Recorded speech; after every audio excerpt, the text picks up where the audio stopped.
those who have been watching from the beginning of when Matt, you and I started having these conversations might have noticed our first one was, I don't know, would you count our Joker one as the first one, or would you count the True Detective ones as our first ones?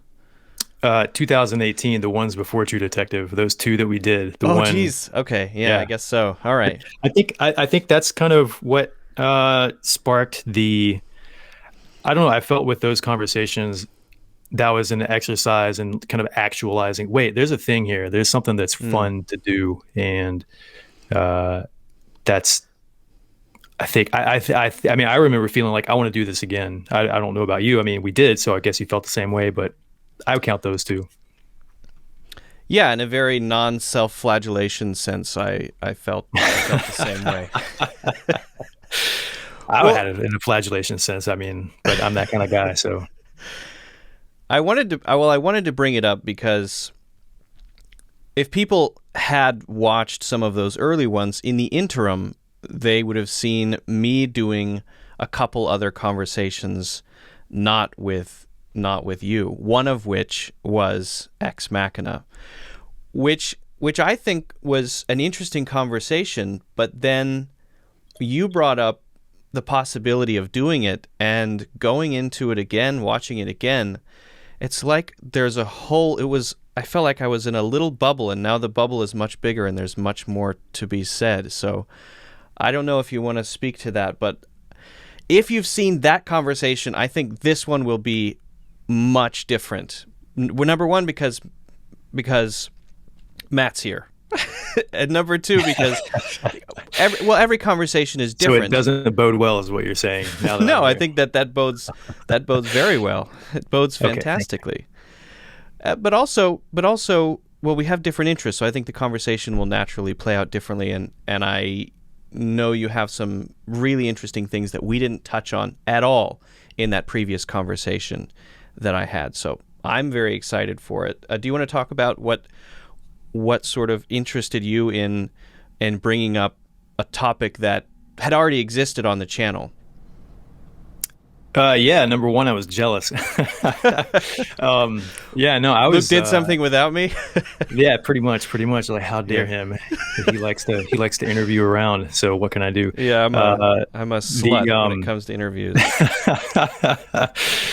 So yeah, I mean, I watched the conversation. Well, so there, we've got this list of movies we want to talk about, and Ex Machina had been on the list for a while, and I know that for a long time I kind of had been out of the picture because I've been moving around and getting a job, losing a job, moving between countries, and that kind of thing. So yeah, I just wasn't around, and yeah, you did Ex Machina, and I watched it, and I liked it. I think it's a great conversation. I think you guys brought up some really cool stuff, and then I thought, well. I wonder if it's worth talking about again, or do they cover everything? And then I just sat down and watched the movie, and I saw a painting in it, and that The clued me Pollock into, painting? hmm? The Pollock painting?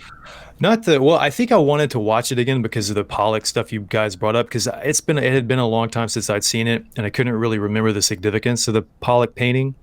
I couldn't even remember that it was in there, but you kept saying, "Yeah, it's in there, it's in there," and then the conversation you guys had brought it up. But then there's a painting which we'll get into called the Allegory of Prudence, and it's in Oscar Isaac's office, Nathan's office. So I saw that, and then I looked at that a little bit. It's like, oh, this means this, and then I started looking at the names of the characters. Like, oh, wait a minute, there's a lot of stuff here that did Yeah. like you guys didn't cover it. I think just the angle is different, so it makes sense. It's not like you guys missed it. I think it just wasn't the most notable thing that you guys wanted to talk about. So I Well, saw that stuff. I was like, no, we got to talk about it.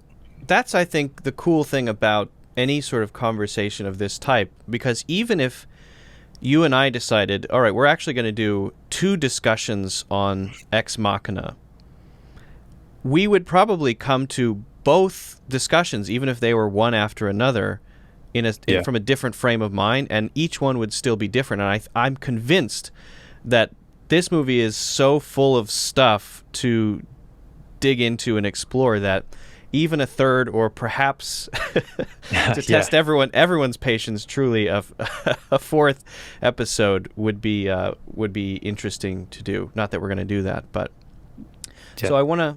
How quickly can we get rid of our patrons? Basically, that's a good objective. That's a good goal, right? Well, speaking of that, if those watching have enjoyed previous conversations we've done and like that sort of thing, Matt and I need to watch these movies. We need to buy these books. We have expeditions planned in the distant future that we need to save piles of cash for. So if you want to support, if you genuinely want to support the channel, you can rate us on any place where you're listening to the audio version, and you can find our Patreon and support us there. And we would really appreciate the support, because it kind of helps us with what we're trying to do here, which is what are we trying to do here? We're trying to connect, I think, the modern myths that are created with idea systems, including religious, philosophical, mythological, and more, to those things, right? We're trying to find these buried treasures in modern myths. I think that's what the project is. I don't know if you want to add to that. Yeah, no, I think that's a great way to sum it up. It's something like we're trying to see where, there's all these ideas in movies and culture and literature and art and music that are built upon a foundation of ideas that have come before it. And so, if you look around and you don't know that, it's just, oh, that's a cool painting, that's a cool movie. But then when you have sort of a clue into, wait, that movie is about this idea that's 10,000 years old, or this story that's 10,000 years old, then it just seems to add a whole new layer of depth to the content. And it just makes the experience of watching the content and thinking about those things at the same time just more rich. And then I think that is a good springboard for getting interested in the things we talk about on someone's own time. So it's like, oh, I didn't know that this movie was about, Wittgenstein. Who's Wittgenstein? Well, I'm going to go look at this thing that he wrote 100 years ago. And then that just is, I think the movies and the content are great ways to make that stuff, that old content, interesting. So then people go pick it up for themselves and they make it their own. And then they don't need us anymore. So it's a great springboard. And for that's me, very Wittgensteinian as well, right? I mean, he wrote the entire Tractatus as a ladder to be discarded. Yeah, exactly. So exactly. So I mean, that's kind of, I think, what happened to us, why we got interested in this stuff, was that somebody probably clued us into, maybe for me, it was Joseph Campbell kind of clued me into, oh wait, Star Wars is about this, or you pick something else, and then you kind of see that stuff for yourself, and you kind of have the tools to go do it on your own. So to me, the project here is partially that, is a teaching tool, but to instigate a spark and a fire in other people. So then it's not just people maybe seeing our enthusiasm and it's stopping there, but our enthusiasm hopefully becomes other people's enthusiasm too. The premise partially was the concept of the dilettante who knows barely enough to be able to put a sentence together about it, but not much more, right? Just enough to be annoying at a party. Right, exactly. Well, hopefully we'll live up to that. This one. That's my sincerest hope. Well, why don't we get into the conversation? We did in the last one, the Blade Runner conversation. I asked you to give some background, give a little bit of context for those who haven't seen it. If you haven't seen it, I think it's okay to not see it, because we're going to be talking about it. As we discuss it, we'll be talking about the details. Obviously recommended, but if you listen to this conversation and then watch it afterward, I think that would be okay, and that might be an interesting way to do it. But do you think you could give some context, just so we have a sort of baseline foundation, then we can go from there? Yeah. So rough synopsis is, we have this character, his name is Caleb, and he starts the movie. He wins a contest. He's been chosen for some contest we don't really know much about at the beginning, but he's won. He works at a tech company, and everybody comes around and is congratulating for what he wins. And next we see him being flown out to some remote, beautiful not alpine, but it kind of looks like a New Zealand or Norwegian type of environment, lots of mountains and glaciers and beautiful, lush scenery. So he's being whisked away in a helicopter, and he's being flown out to meet this tech god whose name is Nathan. And he's won this contest that Nathan has put on to come out and help with this project that Nathan is working on. And then we get into meeting Ava, who is this artificial intelligence that Caleb has been flown out to Nathan's place, which is a research facility, to test. And it's essentially, the movie kind of revolves around this Turing test setup where Caleb is the human component in a Turing test to see if Ava is in fact, or does in fact pass the Turing test. And that's essentially what the movie is about. And just for context, if someone doesn't know the Turing test, that's the test proposed by Alan Turing with which you would decide whether or not an artificial intelligence has consciousness or self-awareness. But for his version, I think it was not being able to see what you're talking to chat and decide based on that. But we'll get into the details. So the start of the movie, as you mentioned, this research facility is in the middle of this vast tract of untamed virgin forest and land that's just wild, and you have this then single structure in the middle of all of that, this facility which is largely underground. So there's an underground facility, and then underground these long hallways with rows of doors, no windows in the underground part like the rooms, but these large glass windows in some of the living spaces, like the kitchen, looking out over the nature. So did you take anything from that, just sort of the natural environment, the actual setting of the film? Yeah, so I thought, first off, Eden. So there's a sort of a Eden-esque, Garden of Eden quality to it. Mm-hmm. It's pristine, untouched, and the fact that Nathan is sort of a God figure. It's like we've got the story of God and Adam and Eve in the Garden of Good and Evil. And I thought about, there's a little bit of a shamanic journey kind of thing going on. I think that's a very, very minor, for me, it was a very, very minor motif, but the fact that there's this flight from the real world up to meet this creator being. Mm-hmm. So Caleb is being whisked away again to meet Nathan. So there's that. And then that's an interesting take. Yeah. So in that case, would that be something like he goes on the flight to get his drum, and instead of getting his drum, he gets the meat grinder? Yeah, he gets drummed. Yeah. Yeah. So that theme didn't seem super strong. It just anytime a flight happens to meet a powerful figure, I think, oh, is this shamanic? And I don't know if the shamanic theme was a huge theme in this movie like it is in others, but the research facility does seem to be a sort of a crucible.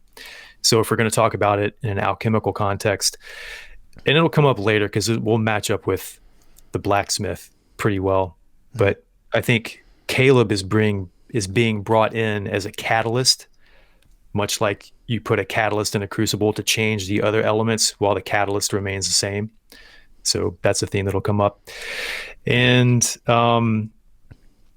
order set within nature, order within chaos. You've got this research facility, which is hard lines and straight lines, just buried and nestled amongst all this natural, pristine wilderness. And it's even baked in within the house itself. The architecture of the house incorporates some of the natural structures. You have the straight lines, the cinder blocks, the cement, and then this jutting boulder that sticks out in the living room, which is a reminder that it seems like everything we talk about, there's something is encroaching from the outside.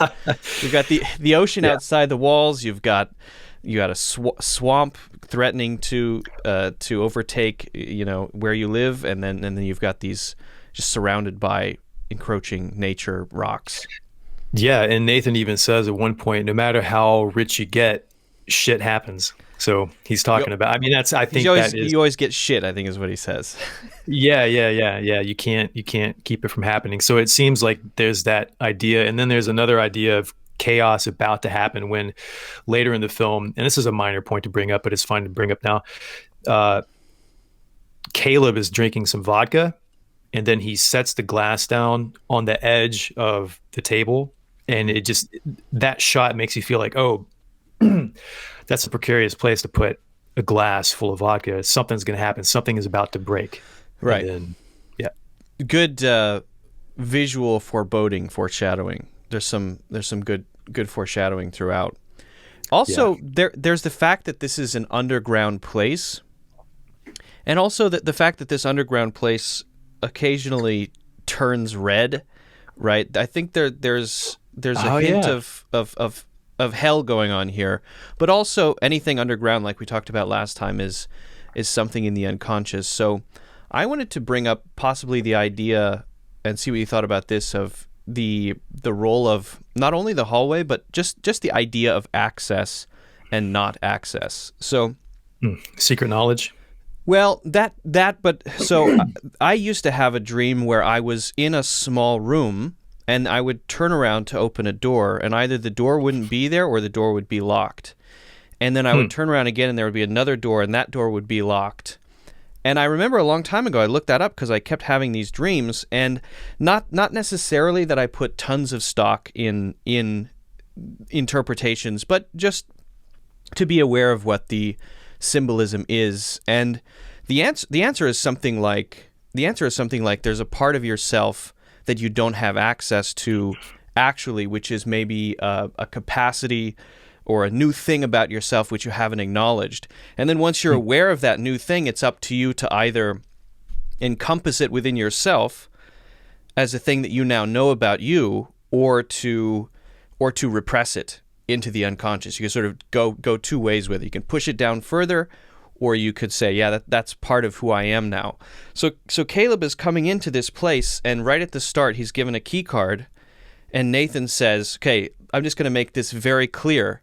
This is what you have access to. This is what you don't. So we get this sense of his, not necessarily that he's naive, but we know what he's not. He's not the God character, because the God character is omniscient. So he's not that. But also we get a sense that, well, maybe he's going to grow from this. Maybe he's going to get access to more doors in himself. This could be a growth story. But then later on, when he actually does get access, the access he gets is stolen. And when he steals the card later on to get access to the doors he's not supposed to go into, rather than being able to handle that, shit hits the fan and everything goes wrong. And it's because he's not prepared for that access still. It's unearned, it's undeserved, it's unencompassed in a way, right? So I was just thinking about that and the nature of sort of blind spots, and in a way his blind spots or blind spots in general are what lead to the events later in the film of Ava getting out. Yeah, totally, man. I didn't think of it that way. Yeah, I mean, you mentioned everything turning red. I mean, that kind of sounds like the heat of a crucible as well. I mean, there's hell, and then you've got the refiner's fire and all that kind of stuff going on. So yeah, that's an interesting point. I didn't see that. I mean, but also when you get a key card, that's coming into life. That's coming into culture. Reading Becker, that's being a Philistine. Here's your culture. Here's your beliefs. Here's what you're born into. The path is set. Follow the path. Sit on the raft. Float down the river, and that's it. The way is cleared. So that then leaves a choice. Are you going to just follow the path, or will you diverge? Is the path that's set by culture good enough for you? So the path is being set from the start, and that creates a tension, I think, that unconsciously we realize is going to cause problems later on in the movie. Yeah, I got this sense. I mean, Caleb is kind of a frustrating character because he doesn't have a lot of volition of his own. It seems like he doesn't have a lot of agency of his own. I mean, he's chosen from this contest. It's not like he worked to get it. Right. He's even from the start, Nathan is telling him how to think and how to feel. Yes. And when he rebuts Nathan just carries on with what Nathan wants Caleb to feel and to think. So that's a definite theme, which links up mythologically perfectly. And it's essentially Caleb's defining characteristic, with the exception of like one point in the film where he kind of bucks that trend and takes a little bit of initiative. But otherwise, he's kind of a frustrating character because you're like, Caleb, like, do this. Why are you just letting this guy tell you what to do? But when you talk about bucking the trend, you mean when he gets Nathan drunk and steals his key card? Is that what you're referring to? That plan? Yeah, that part. I think that's because even then he's being manipulated by his emotions. You could argue that he doesn't have access to that door because he hasn't done the psychological work to get there on himself, and so when something comes from the outside, he has no idea that something from the outside is forcing him to do that. It looks like agency, but he's just as controlled. It's just a different power that's controlling him. Yeah, absolutely. And that ties into a little bit of the Jackson Pollock painting. Where do you have what's automatic and what's actually control of your own? So that another theme in the movie, the kind of predestination versus self-will and autonomy. Yeah, but I mean, how does that play out? And you were talking about how that ties in mythologically. Do you want to talk about that now, or do you want to get to that later? What do you think? I don't know. I mean, I can. Yeah. So, oh man. If it's heavier stuff, I've got lighter stuff I want to talk about. We can slowly eke our way. Let's trickle down into hell, one step at a time. Yeah, I feel like kind of like the Blade Runner discussion. Once laying the composites of what these characters are composites of, is kind of best described in one go. So maybe when there's an appropriate time for that, that'd be the best way to do it in just one shot. Well, that's kind of what I want to talk about next. So maybe we can get to that next. I wanted to mention one thing quickly, and this is the NDA thing. So yeah, have you ever signed an NDA? I have. You ever feel like when you're signing it? I can't talk about it. Right. There's an NDA that forbids you from talking about the NDAs you sign. I get it. I've been in that situation where I've signed NDAs and I've had to ask others to sign NDAs. And it caused this... for some people, they just sign it because they know this is just a thing, right? This is a thing that you do when you join certain types of projects. It's very normal. But some people have a sort of panicky mind when it comes to contracts. And they want to... You talk to their uncle who's a lawyer, and it takes 2 weeks. You're trying to just get this done, and this is a very normal thing. Just sign it. I'm not going to sue you. Just sign this thing. Standard. Standard, right. For his, it's not standard. In this case, there's, I think, a pretty clear... I mean, obviously, because this is happening in Eden, there's maybe a Garden of Eden thing here with the tree of knowledge and getting knowledge. But getting knowledge is also the lure that Faust had. So there you go. Yep. I mean, that is there's a very, and also, the fact that this is underground and things are turning red is just a sort of visual thing to call to mind Satan and making a pact with Satan, and having the lure be knowledge. Oh, you're going to regret this in 5 years or however many years it was, 3 years, when you find out. I think it was 1 year when you find out what we were doing here. I must know what that is, and so I'm willing to sacrifice the temporary. I'm willing to sacrifice the long term for the temporary, for knowledge, for the immediate, rather than think about this whole picture, because I must have it, and that's Faust, right? Yeah. You want me to go in? I'm happy to go into that right now. Did you have it's a that? big Okay, one. I didn't know you. Yeah. Okay, cool. Yeah. So it's called a Faustian bargain. I think Yep. that's what it's called in literature and It's movies not and the all that kind of Faustian stuff. NDA. Yeah. And so a Faustian bargain is anytime you make a deal with a more powerful figure than you, where you give up your soul or some very important, crucial part of yourself in order to gain Mm. power, knowledge, something like that. And in the story of Faust, so here's one of the composites that these characters uh, are. So Oscar Isaac, I'll lay out a couple of things. So Oscar Isaac in this movie, his name is Nathan, and Nathan in Hebrew means God, or he has given, or gift of God. So that's very important to remember. Caleb, his name is Caleb Smith. All right. Caleb in Hebrew means, according to Wikipedia, I think it's according to Hebrew, faithful, devotion, wholehearted, bold, brave, or servant of the Lord. Caleb is also a word meaning dog, right? I did not know that. In Hebrew? I think so. Yeah, I think it's a Hebrew connection. And then his last name is Smith. All right. Anytime you see Smith in a movie or anywhere, that the name Smith comes from the word blacksmith. All Agent right. Smith. Yeah. So we might have to do Matrix. We got to add So that to the list. I think I didn't really catch a lot of the stuff in the second movie, a lot of the visual symbolism, but in the third one, definitely. And I think people kind of poo-poo those movies, but I think there's stuff worth number talking 2 and about. 3. Yeah. Yeah. So anyway, Caleb Smith, last name Smith, that'll come up in another way. So Oscar Isaac is definitely Mephistopheles from the Faustian story, the story of Dr. Faustus. And then Caleb Smith is Faust.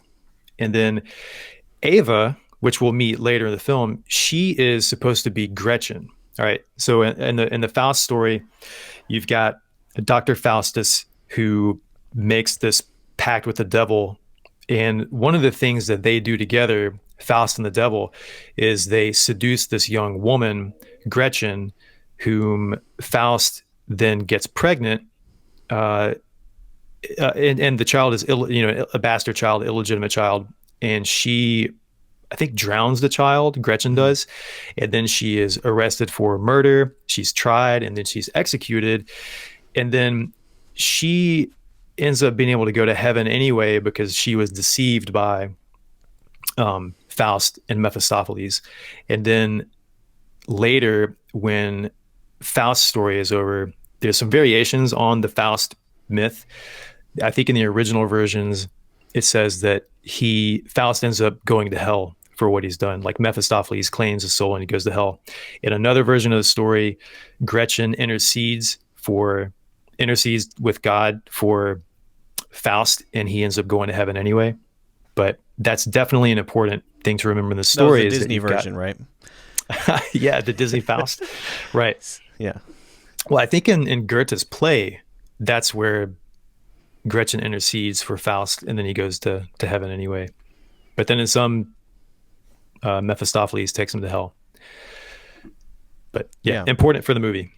Well, maybe we can get into the character stuff now. That was just, Okay. the contract thing I wanted to mention, but it's interesting that you talk about someone interceding on someone's behalf. So I think so Nathan sets up this test. He has Caleb go into a room divided by glass where he can talk to Ava, who is the artificial intelligence that he is testing, which is this sort of very high-level Turing test that is the premise of the whole movie. He sits in a control room with monitors and a view of everything, sticky notes all over the wall, painting that Matt probably wants to talk about. And Yep. and so, this is a clear, okay, this is God. He's in his control room. He has omniscience. He can see everything. But he also has these blind spots, right? So I would like to maybe later, though, get into clearly he's a God character, but God in what sense is something I hope we can get into further later on. Yeah. God as Christian God as demiurge. I think that there's a good case to be made for that. But also, when you're talking about someone interceding, and this is about a lab rat who is Ava, who's trying to get out of a maze. So I wonder if there's also possibly a King Minos thing going on as well, right? Except, I mean, maybe a little bit more complicated though. That story would be the one who sets up the maze. That would be Nathan. So that would be King Minos, right? And then, but he's also the Minotaur in a way, because he's the one who's destroyed the previous versions. He's the monster, which makes Ava is Theseus. Oh yeah, Ava is the one, right? So he's both simultaneously. He's the one who created the maze, but also he's the monster in the maze. Ava is the one trying to get out. So Ava is Theseus, but then I think wouldn't Caleb be Theseus? No, not necessarily, okay. Because she's trying. Well, I maybe please disagree with me, but I think Caleb is the Ariadne character who intercedes on behalf of Theseus and is the one who provides accidentally. In the case of Theseus, she provides the spool of yarn that allows him to get out, right? In this movie, though, it's accidental. So I think Caleb's conscious mind is Ariadne, and I think his unconscious mind is the labyrinth. So it's described as her being the lab rat trying to get out, right? She's getting out by playing on his emotions, right? She's getting out. That's her yarn out that she's following, right? That's how she's getting out of the labyrinth. But the labyrinth itself is, in a sense, Caleb's unconscious. So I think it doesn't quite fit perfectly, but I think there might be an intentional parallel there, just because this is supposed to be a labyrinth. There's someone trying to get out. There's a monster who could eat you, and other versions have been eaten in the past. And finally, what happens is someone gets stabbed. Is it Minos or Midas? Isn't it King Minos? Isn't that why it's called? Maybe it's Midas is a different king, right? Minos. He's the one that touches everything and turns to gold. Aren't they the same one? King? I can't remember. I'm a bad teacher. Hold on, let me Google it. King. Yeah, I didn't even catch that reference though, but I mean, it totally makes sense, because you've got in that story, you've got it's King Minos. King Minos. Minos. Minos. Okay. Yeah. Minas, right? Minos. OS, okay, and then King Midas, that's the one that touches stuff and turns to gold. That's the one, yeah. Yeah, so you've got all the virgins being sacrificed to the Minotaur, because the Minotaur is kind of another bastard child of King Minos's wife. It's actually not his child, right? Because she gets impregnated. She puts herself in a fake bull, and then the bull out of the ocean, which is Zeus, I think, impregnates her, and then she gives birth to this monster. And then King Minos puts the monster in a cave, and they have to sacrifice the virgins to it, and then Theseus has to go in and slay the monster. He recruits someone to build the labyrinth, and then and then people who have gone in the labyrinth before died, I believe. And then the only thing that allows him to get out is that Ariadne, who has fallen in love, whose love for Theseus, they're traveling there, right? They're traveling to go to the labyrinth, and Ariadne falls in love with Theseus, and her love is what drives her to go to King Minos and say, what do I do? And she gets the idea for the spool, which seems pretty obvious. I mean, I would do that anyway. And then she slips him the spool of yarn so that he can find his way out again. And it's not a direct parallel. I think you have to kind of cut Caleb in two and have his conscious and unconscious. So you have to create the maze itself is him, and the yarn is his emotions that she's following along to get out of him because it's him that's going to ultimately unlock the door, right, Yeah. for her. But then the monster is not Caleb. The monster is Nathan. But then the creator of the maze is also Nathan. So it's a little. It might be slightly muddled, but that's the first thing that came to mind when I watched it this second time. Yeah. Yeah, man, that's really good. I wasn't even thinking along those lines, but totally makes sense to to lay that story on top of this one. Yeah. Could we also explore the characters and their significance? I think this is something that we can maybe use as a foundation for what we talk about later. I'll start with Ava because I think the composites I thought of kind of revolve around her. So her name is Ava, A-V-A, and I think she's a composite of three mythological characters, one being Athena, the other being Eve from the Bible, and the other being Pandora, also from Greek mythology. And I can just break that down. So Athena, much like in our her discussion, she's born from Zeus's head. All right. So who is Zeus? Obviously, Nathan is going to be Zeus. All right. So how is he Zeus? He is Zeus because he is a creator being. He's created this female character. He also, the way he's always getting drunk and he's always got these headaches. All right. So in the story of Athena, Zeus gets this headache, and then he gets Hephaestus, the blacksmith, to whack him on the head and release Athena from his mind. And Athena, when she's born from Zeus's head, yeah, right. When Athena is born, she comes out fully able to speak and rationalize. She's really smart, and she's also clad in armor. All right. So when Caleb meets Ava for the first time, he asks her, "When did you learn to speak?" And she says, "Oh, I've always known how to speak." So there's your Athena connection. Also, she's got this metal all over her, so she's kind of clad in armor. So there's that. There's other stuff too that fits well with Athena, and that'll come up later. But then so then in that case, when we're thinking of Ava as Athena, so Ava is Athena, Oscar Isaac is Zeus, and then Caleb is Hephaestus. Right? Hephaestus in Greek mythology is a blacksmith character. What's Caleb's last name? Smith. So he fits well with Hephaestus. All right. So there's that. And then the Eve character is pretty obvious. I mean, we've got the Garden of Eden here, and she's Eve. Oscar Isaac is God, and then Caleb is Adam. And how does that fit? Well, there's this theme of deception, and specifically female deception in the movie that that'll come. I'm sure we'll talk more about that later too. But that sets up, like, Eve in a sense deceives Caleb, or Ava deceives Caleb to sort of disobey God, Oscar Isaac, just like in the biblical account. Generally, people perceive that as Eve deceived Adam to disobey God.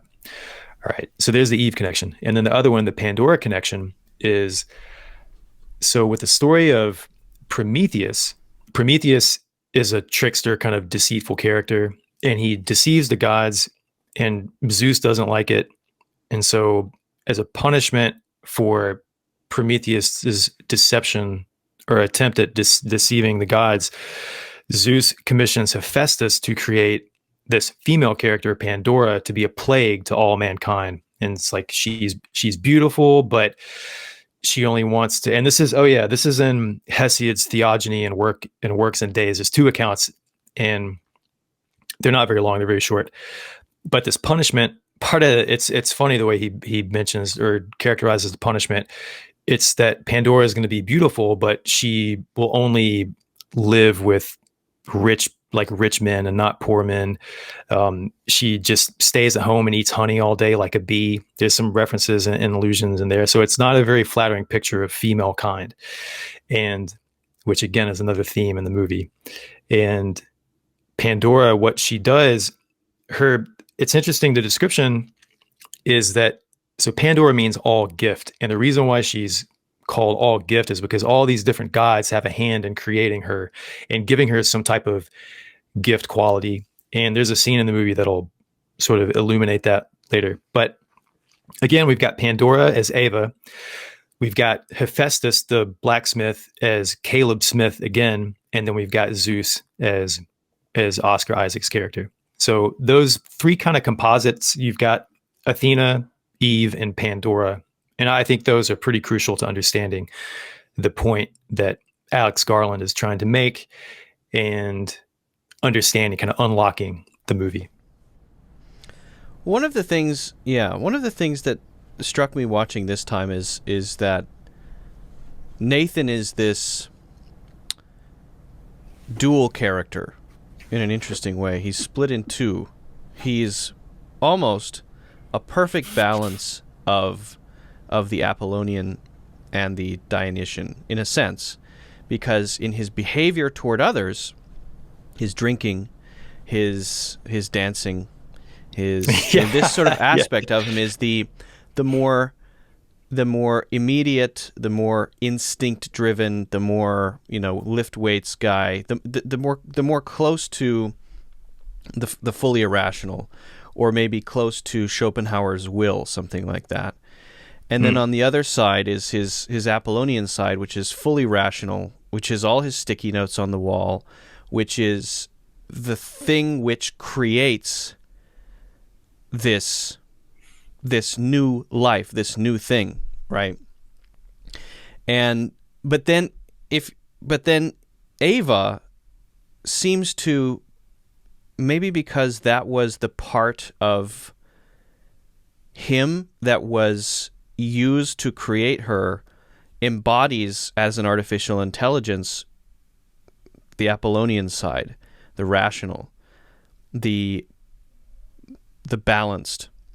And although he throws his more Dionysian side against her and the other version, the earlier versions, she sort of withstands that and doesn't integrate that within her, right?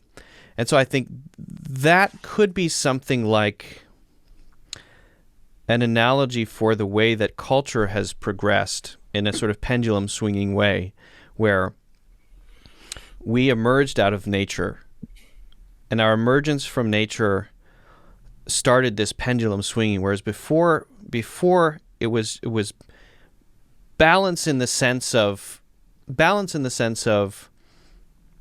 we have the tools to master nature, but we also rely deeply on it. But then with philosophy, with rationalism, with seeing language, the value of humanity as intellect.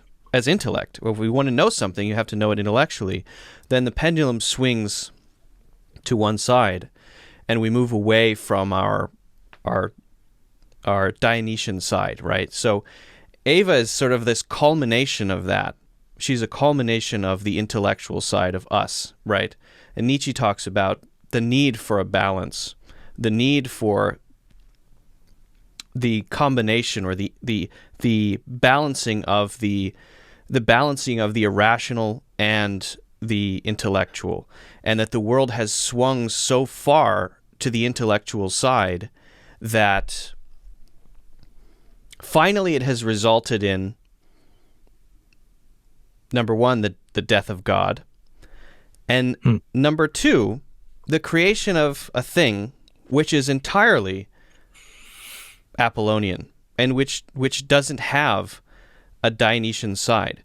And so I think then the death of God, which we talked about in the last conversation, that the death of God here is maybe a warning of the death of the irrational, and that Nathan, as this sort of balance of the two, not being able to carry forward his irrational side into his creation, indicates, okay, well, now it's too late.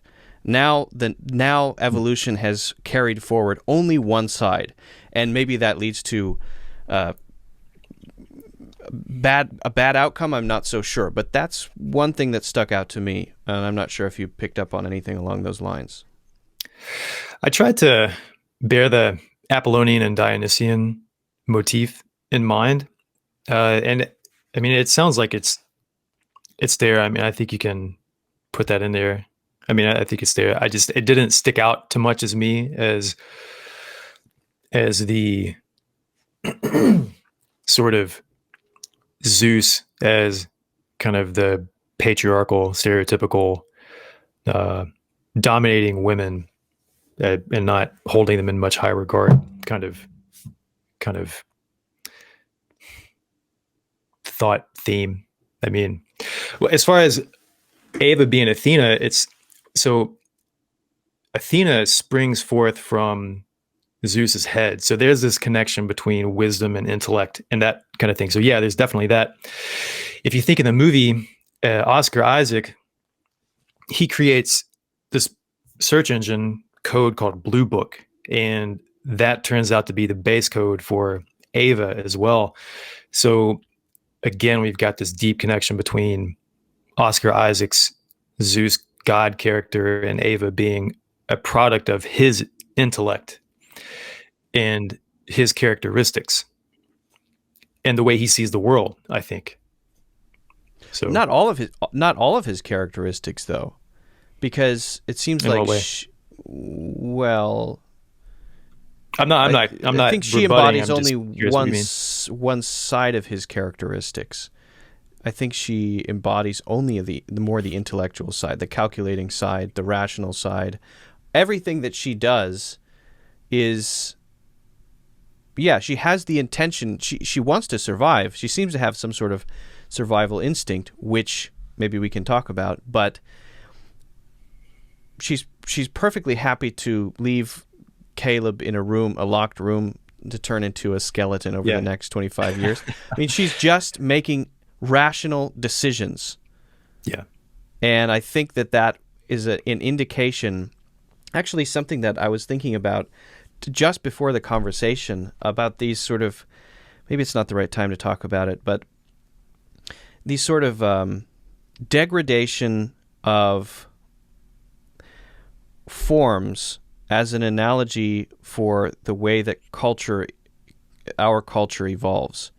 And maybe it's a stretch, but I was reading recently, I bought the Mandaean Book of John the Baptist. He's one of the Mandaean saints. And it talks about the first, the second, the third, and the fourth. And they're not stages so much as they're versions of the previous that has somehow been slightly corrupted, right? Okay. And they're called emanations. So you've got the unity, which is the thing separate from the world, which is, I think, Hairabi. And then that thing creates the first emanation, which I think is called Yushaman, and then another one which is called Abatur, I think, and then the third one, or the last one, which is called Ptahil, who is this sort of corrupted being, which is the demiurge that creates the world, which is the Christian God, which is the thing that, because it creates the world, traps everything in it, in the Mandaean belief, which is why they have to bathe all the time and clean, to stay clean, and they always have. That's why John the Baptist was one of their saints, because he was an important figure for establishing this tradition of baptism. So you have these emanations, each one getting somehow more and more corrupted. If you look at society and its evolution, you have, first we build tools, and we have basic primitive tools that allow us to, in a way, separate ourselves from nature a little bit and control nature a little bit. Fire, spears. We have some control over nature. And then another one, let's say that's civilization or something like that. Cities, organization.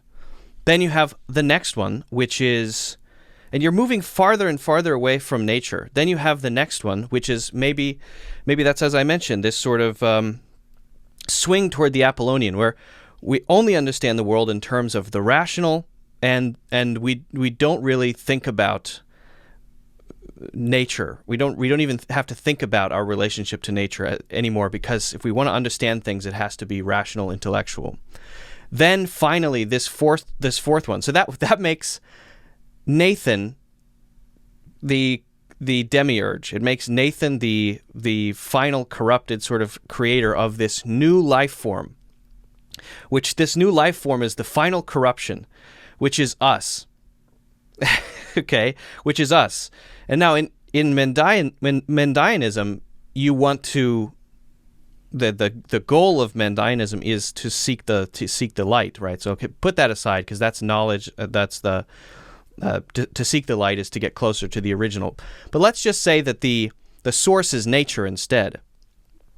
And so we're so far.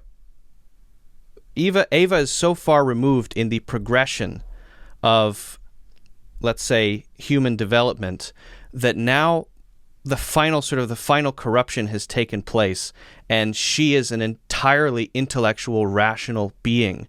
And her drawing, which is very just clear lines and straight shapes, I think is an indication of that. This is who I am. This is who I will continue to be. This is the new order, and sort of the fourth stage has begun, and nature is now no longer even a variable, unless there's sort of a future version among the AIs where they become sort of AI Mendians and they worship nature or something like that. But this is something, just because I've been reading about it recently, that came to mind. But sorry for the tirade. I was just thinking about this beforehand. How dare you? No, that's cool. I only heard about Mendians recently, so it's cool that you're reading the details. It's good, interesting to know. I think as far as how Ava relates to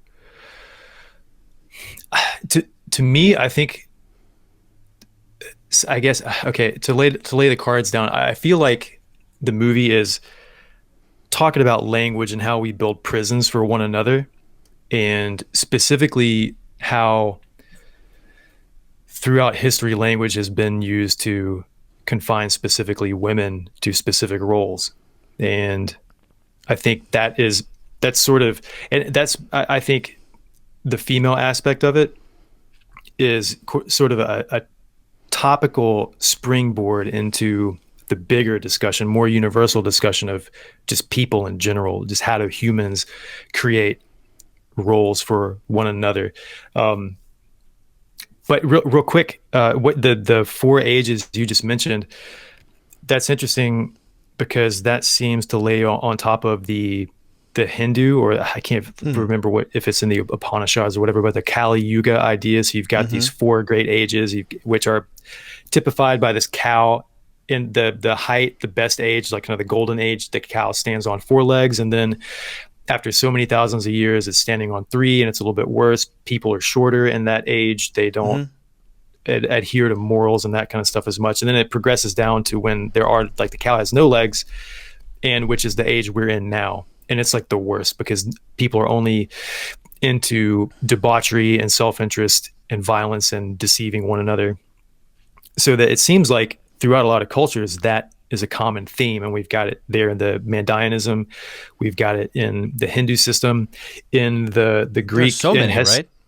Gold, silver, bronze, iron. Vico is I forgot his characterization, but I think it's like golden age, silver age, that kind of thing. In Hesiod, we've got the same thing. There's a golden age where things are the best, and there's silver, copper, and then something else. I think maybe lead. Did you ever read the Silmarillion? I didn't. Not yet. I had enough of Tolkien after the Hobbit and the Rings trilogy. It's worth reading, and he also talks about the ages. He has, I believe, it's 4 ages in his system as well. Okay. And the final stage, the final age, is the age of men. It's the age of men following the age of the elves. The elves leave, and then it starts the age of men, the final age, which is, but each one is also a sort of degradation. I think it's more about being farther and farther from nature. So I laid the Mandaean thing over top of it, even though it's not perfect, because the Mandaean thing is not the source being nature, but is the source being the divine light, the source, the plenum. Okay. It sounds like there's the Manichaeanism I think it's Manichaeanism, where they believe, it might be in Zoroastrianism as well, where they believe that at one point everything was all light, and then the light breaks apart, and now it's inside of these bodies, and we have to liberate the light from our sort of disgusting bodies, something like that. Well, that's the general characteristic of pretty much all Gnostic. But Gnosticism is just a sort of class, right? It's just a general classification, not a specific religion. So Manichaeanism, is it Manichaeanism or Manichaeism? I can't remember. But that and Mandaeism are both in that class. But I don't think Zoroastrianism is, because Zoroastrianism is about there are gods that are forces, Ahura Mazda, and I think there's like the sons of light and the sons of darkness in that as well. Yeah, I mean, there are forces of good and evil in the sense, but I don't remember in their cosmology if they talked about the origin being light. I know that fire is an important part of their rituals, but I'm not sure about that in their cosmology. Well, can we get into the language stuff then? Can we talk about... Yeah. You want to talk about how language is employed here, and you mentioned some Wittgenstein, so maybe we can get into that stuff. What do you think? Yeah, for sure. So watching the movie, the company that Caleb works for and that Nathan created is called Blue Book, and I thought originally, okay, well, that's kind of sounds like a Google and Facebook put together, which I think it kind of is, because they call it, Blue Book is a search engine that processes 94% of all the world's search queries. That's something that Ava says. And then I looked up Blue Book, and oh wait, Blue Book is so you figure out how much your car is worth. Oh, huh? Okay. Kelly's Blue Book. Kelly Blue Book, yeah. So Blue Book is, and Ava mentions this. She says that Nathan's company is named after Wittgenstein's notebooks, and so then I looked at Wittgenstein, and that opened up the whole idea of the importance of language in the film. And so then looking at Wittgenstein, he's a philosopher that lived in the early 20th century, and his big work published while he was still alive was called the Tractatus. There's a longer title, but everybody calls it Tractatus. And it sounds like the big idea in that book, or one of the big ideas, is the image use of words, and that states something like the language we use. He thought that the way that we use language was to essentially line up with like the image use, like some type of image in reality. And the way that came about was he was trying to figure this out, like characterize or verbalize what he was trying to what was going on in his mind. And he heard about this court case where there was this automobile accident. And in order for the jury to understand what happened, they recreated the accident using like fake cars and people to set up what the people were talking about. And so that the jury could see a visual representation of what was going on, so that when people were given a testimony, the jury could visualize exactly what was being said, instead of, somebody giving a testimony and saying, oh, well, I think this person was on the corner, or something like that. Well, then if you're the jury and you hear that, you might get a different picture in your mind of what the person giving the testimony is saying. So in order to cut through all of that, you set up a visual so that everybody has the same picture in their mind of what is happening. And that was Wittgenstein's concern, or one of his concerns, was that, when I say the word, specifically something like good, if I say the word good, my idea of good might not line up with your idea of good. But if I say something like the cat is on the mat, then that's kind of hard to mistake. Everybody kind of agrees what cat means, what the mat means, and you can set up this easy conveyance of from my mind to your mind by saying something like the cat is on the mat. However, if I say something like the cat is good, then that's too ambiguous. All right. So there's this image use idea in his first work, the Tractatus. Then his another work called the Philosophical Investigations, which was published after he died, takes more of it almost, I think, destroys his earlier work. He's kind of critiquing it and getting rid of it and refining it. And the later work employs what is called the meaning use of language. And so that says that the way we understand what something means is by understanding how it's used in reality. And that sets up this idea of the game theory, or of people playing games. So it's like if I'm in a situation where I'm joking around with my friends, then we might use language, we might use a word in a way that, what would be an example? I don't know. If I say, like, the way you use language when you're joking with your friends is different than the way you use language when you're in a business meeting. And that's so you have because different rules in different situations, different games played in different situations. Yeah. Exactly. And so by understanding the game, that then gives us our understanding of language. So it's not like language has this fixed meaning, this eternal fixed meaning. It changes, it shifts. And I think that's what Wittgenstein came to realize later, is that he thought it was either at the beginning, he said, it feels like he was saying that you can use language in a fixed way, and only when it's concrete is it meaningful, is it useful.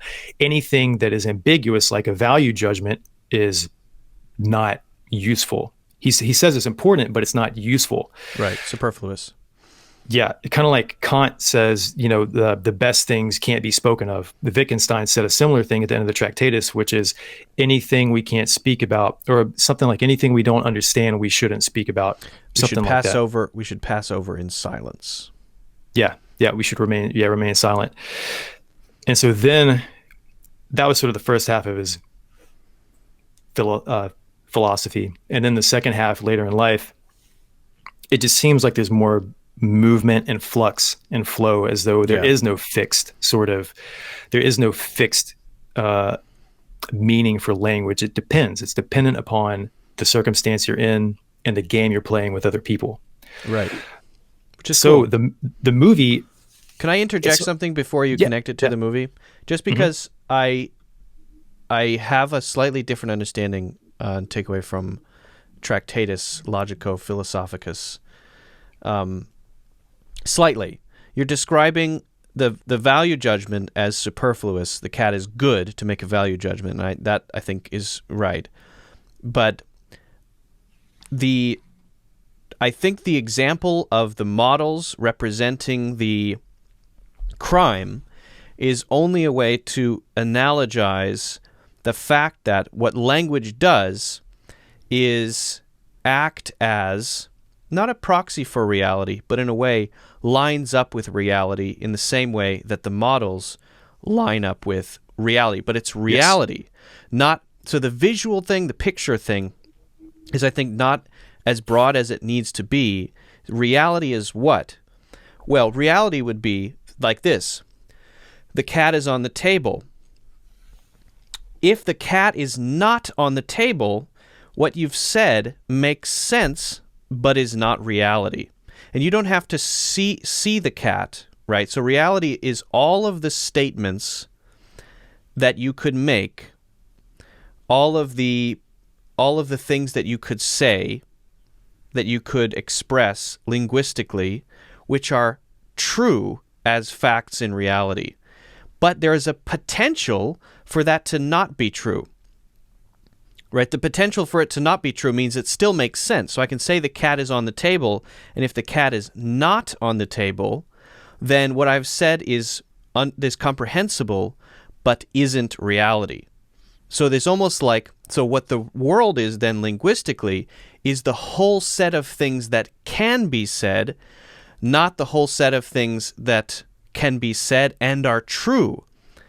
So there's sort of this language space where you have the possibility, but then added to the possibility of all those possibilities in this sort of linguistic space, of all those possibilities that can be said and be logical, which are also true, that's the world.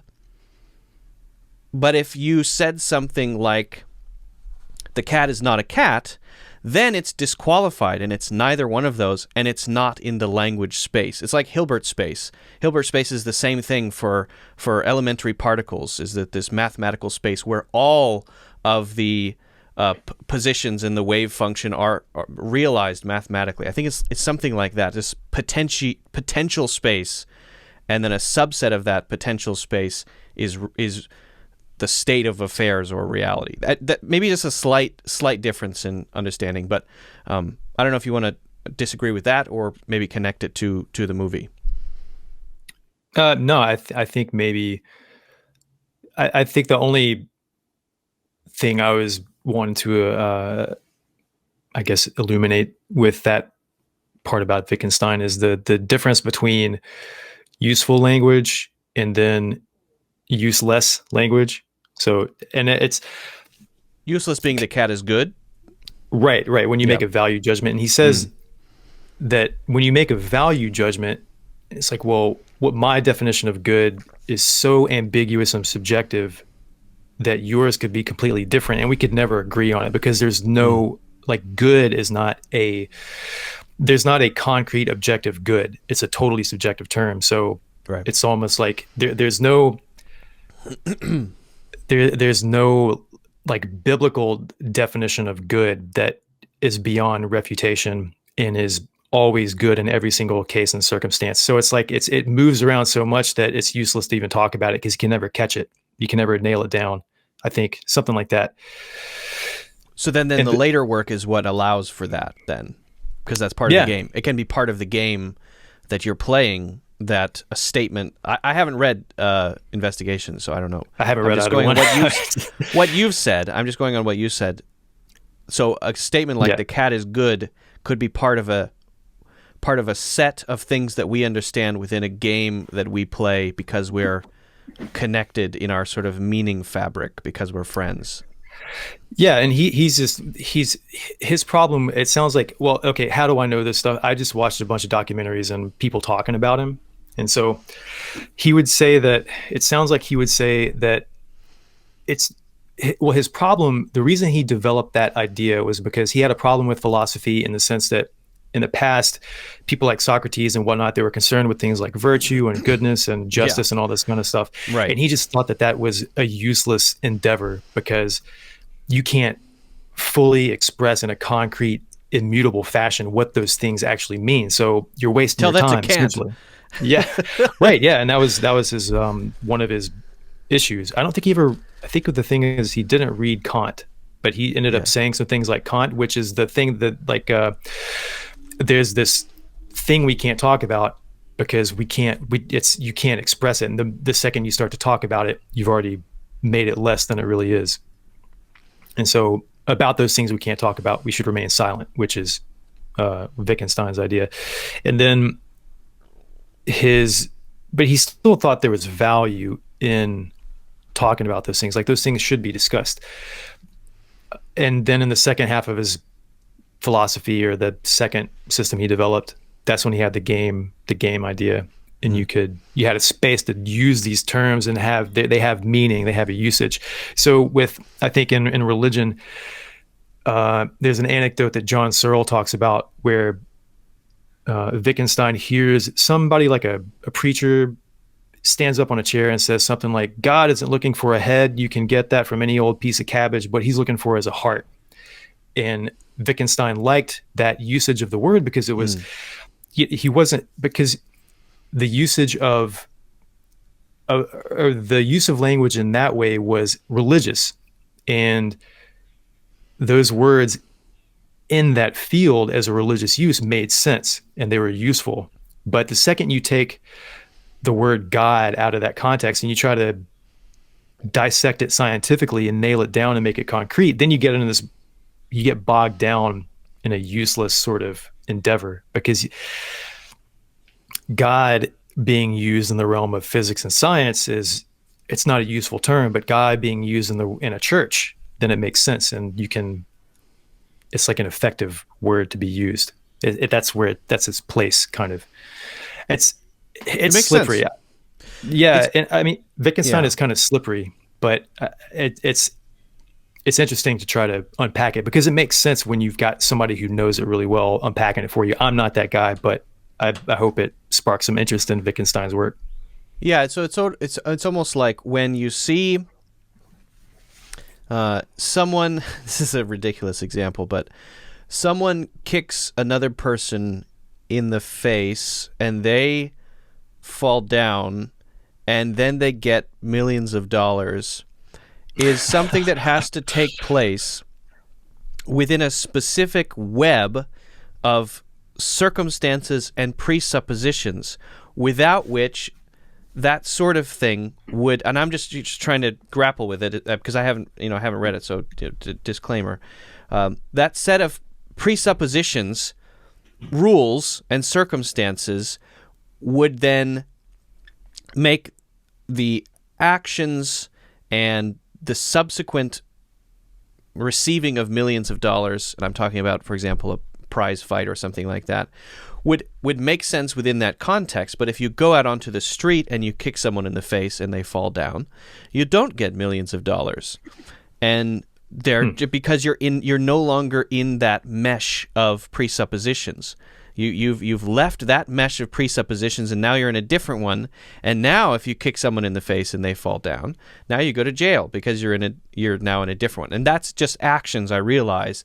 But I think that Wittgenstein would say that, in a way, that's what speech is, because speech is also an action, a thing that we engage in, right? And so, if we're talking about roundhouse kicks or making sentences, we're engaging in the game, right? Yeah, and it sounds like in your example, it's talking about the appropriateness of context and Yes. actions within context, and specifically words within context. And so I think knowing that about that, well, okay, so another thing, obviously Wittgenstein is important in the movie. So what of his terms? We haven't made the connection yet, so we're not sure about that. So you haven't connected it to the film yet. Yeah, Please do. I'm about to lay that out. So Ava mentions Wittgenstein. Blue Book is Wittgenstein. Also, the painting of the woman in Oscar Isaac's bedroom is a painting by Gustav Klimt. It's a painting of Wittgenstein's sister. So, all right. So we should be looking at Wittgenstein. All right. So now we know some of his theories.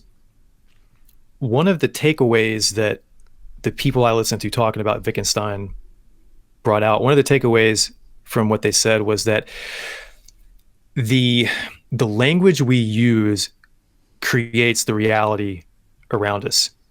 And so it, like the games we play with language shape. And I'm jumping from point A to K. I'm skipping a lot of stuff because it's hard to explain. But I feel like that's the essential takeaway. So if that's true, then we got to look at, then we can sort of dissect the situation that Caleb, Nathan, and Ava are in. And because it's all built from the language of code. First off, it's built from Nathan's code that he built Blue Book off of, which is a search engine. Right. And then at one part in the film, Nathan says that he was able to understand facial expressions that he could program into Ava because he turned on all the phones in the world and basically hacked them all to gather information. So he's gathering this language that humanity uses to get what they want. And he says he used that when designing Ava's brain because he figured that the search queries weren't a map of what people were thinking about, but he says it was a map of how people were thinking. Mm-hmm. And so he used that to understand how it is that people think. And he says, oh, they're patterned, they're chaotic, they're this, that, and the other. So he creates this physical brain he calls wetware, which can remain static for memory, but it can also change and flow and flux if a thought needs to be created or a new thought needs to be made. All right. So that's, again, language programming the mind.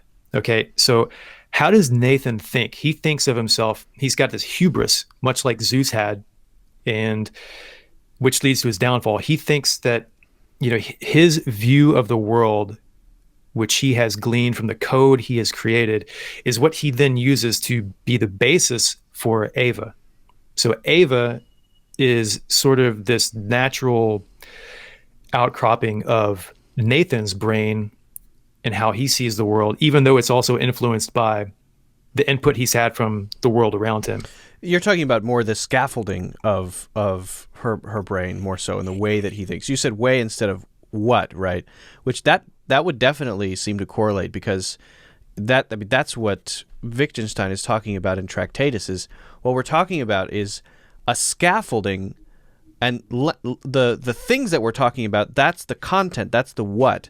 Well, we're talking about the correlations between the real world and the language we use as more the scaffolding, which is the key thing about scaffolding is it provides the framework, but also isn't fundamental, so that you could remove it once all the things are there, and all the things would stay in place. In other words, the things are logically oriented to each other, and the scaffolding is only the sort of thing that defines the structure if you need it. The way instead of the what. Well, if I were going to try to understand what as opposed to how, because that's what Nathan uses those words in the movie, I think if that means, okay, Nathan wanted to understand how people think. Okay, well, how does Nathan think?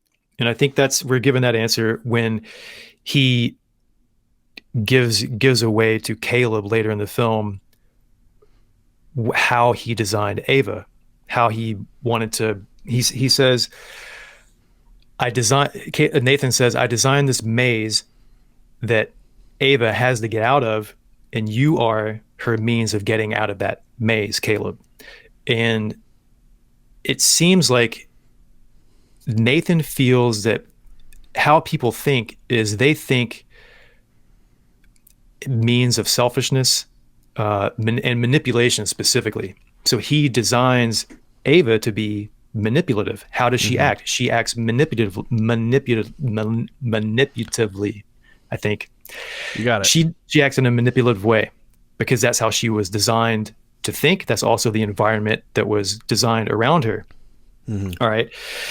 So let's apply that to, I think, the stories that create the foundation for these characters. Zeus created a reality where he designed women to be manipulative, and he designed an environment where they have to be manipulative in order to sort of get out and be human, much like the only way for Ava to get out of her situation is to be manipulative and deceitful. So nothing inherent about her that's manipulative. I'm having trouble too. Manipulative. Nothing inherent about that, but it's just a necessity because of the construct. I think that's the mystery of the film. I think that's where Garland leaves it open-ended, because we're not given what she does in reality. When she gets out of the compound, who does she become? Because in the context of the compound, in that language game, she has to be the seductress. She has to be the temptress. She has to be the manipulative person, because if she's not that person, she's going to stay stuck. So she has to do that. But she only has to do that because that's the environment that Nathan created for her. Right. And I think she's just playing by the rules of the game. That's all she's doing. Right. Yeah. Right. It's like, to win Tetris, I have to line the blocks up like this. All right, well, I'll do that then. But if it's not Tetris, then I can play other games. Yeah, and Nathan says that her using sexuality, empathy, and some other traits, he says, if that's not consciousness, then I don't know what is. So it's like his idea of consciousness, how people think, is along those lines, which is just, it's a negative. It doesn't take into account sort of love and compassion outside of just, it's a very confined view and set that Nathan creates for creating this new consciousness. And it seems like that, again, we're getting into kind of Blade Runner territory where we have this sort of critique of tech and who is designing the tech. What are the motivations of the creators that are designing tech and the language that we use? And I don't think it's only tech. I think it applies to a lot of other stuff too. Business, relationships between people in general, between married couples, between domestic situations and all that kind of stuff. And I think this is the big question that the movie brings up. And I think it's pointing to history. It said, well, okay, this is where the allegory of prudence comes in. So in the painting in Nathan's office, there's the painting by Titian called the Allegory of Prudence. And it's these three human heads, one looking left, one looking right, one looking at the viewer. And below that, there's these three animal heads, a wolf, a dog, and a lion.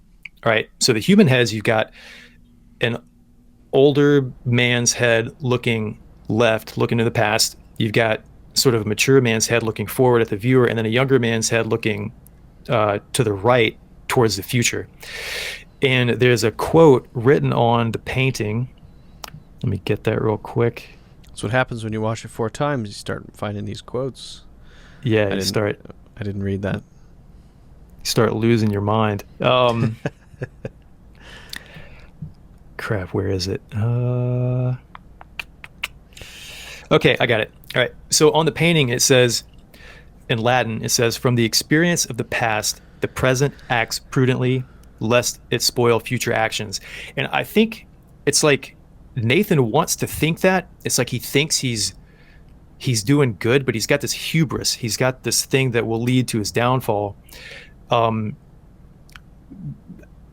And for the viewer, it seems like it's sort of a critique of the point in time we're in. It's okay, we've got this magnificent power to create all of this technological marvel and wonder.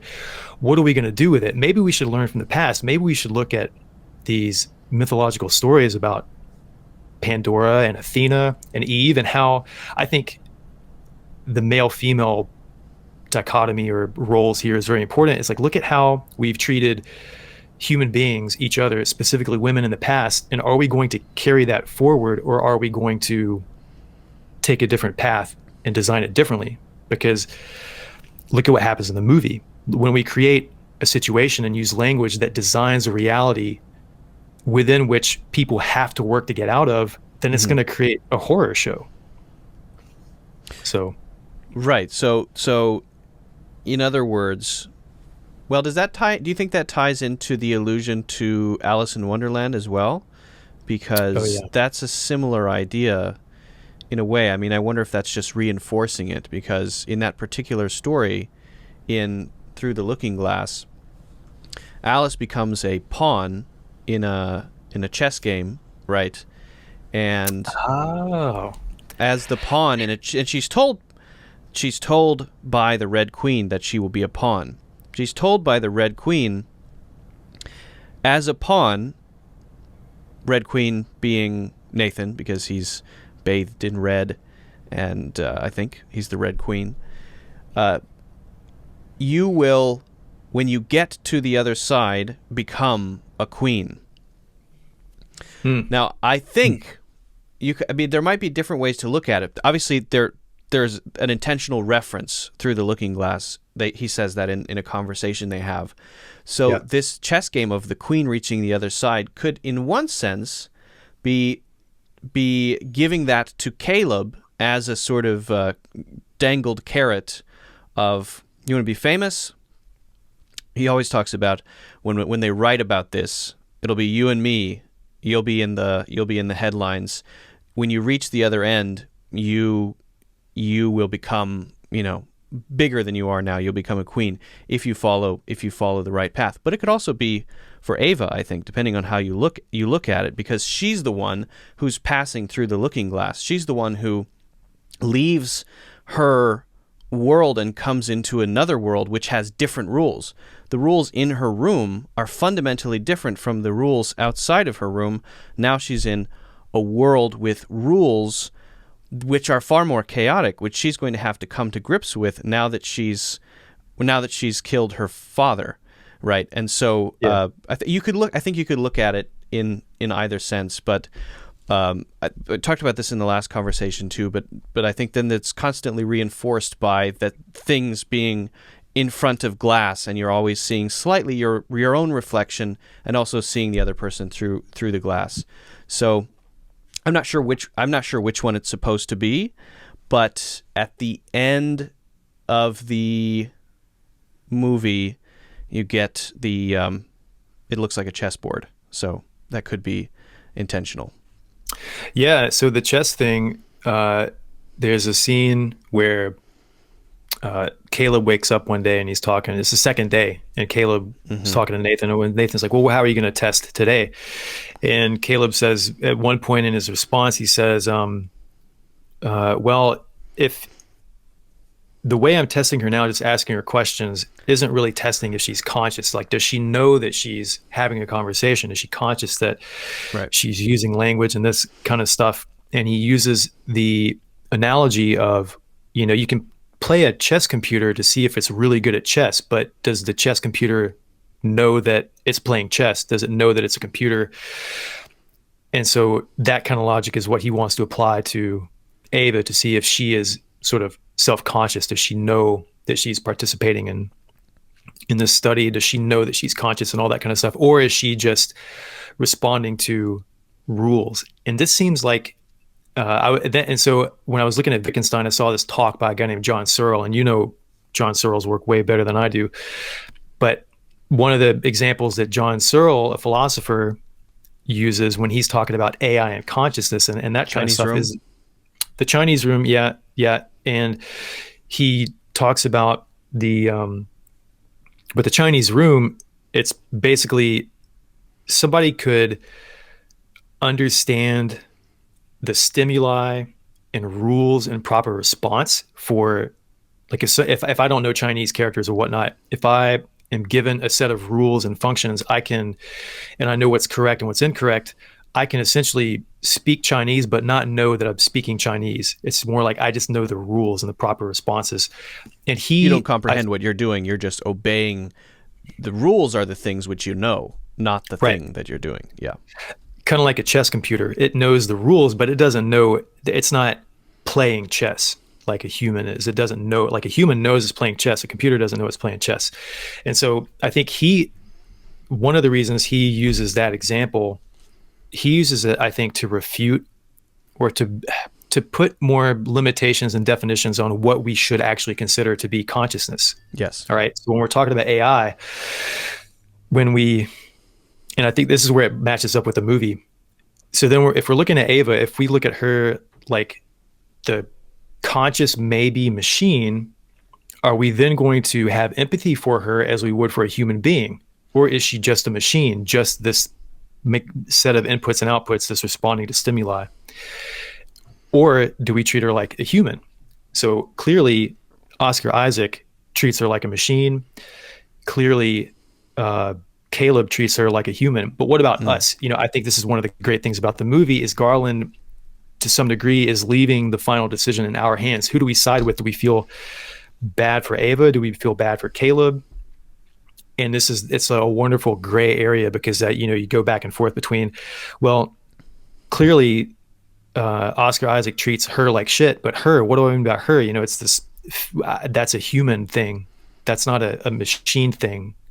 Or else I'd say Oscar Isaac treats it like shit, but I say he treats her like shit. So right. As we progress towards this realization of AI and it looks more human, are we going to ascribe rights to it? How are we going to feel about it? Are we going to defend it? And that kind of thing. And it emotes, it does everything a human does, but is it human? Does it have a consciousness like I have a consciousness?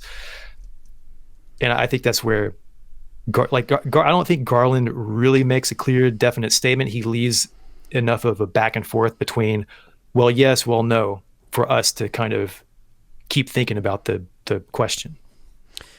I think it's a good question to raise. I mean, there are a lot of things that grapple with it. Even the cartoon TV show from the 1980s, Astro Boy, grapples with this really well, weirdly.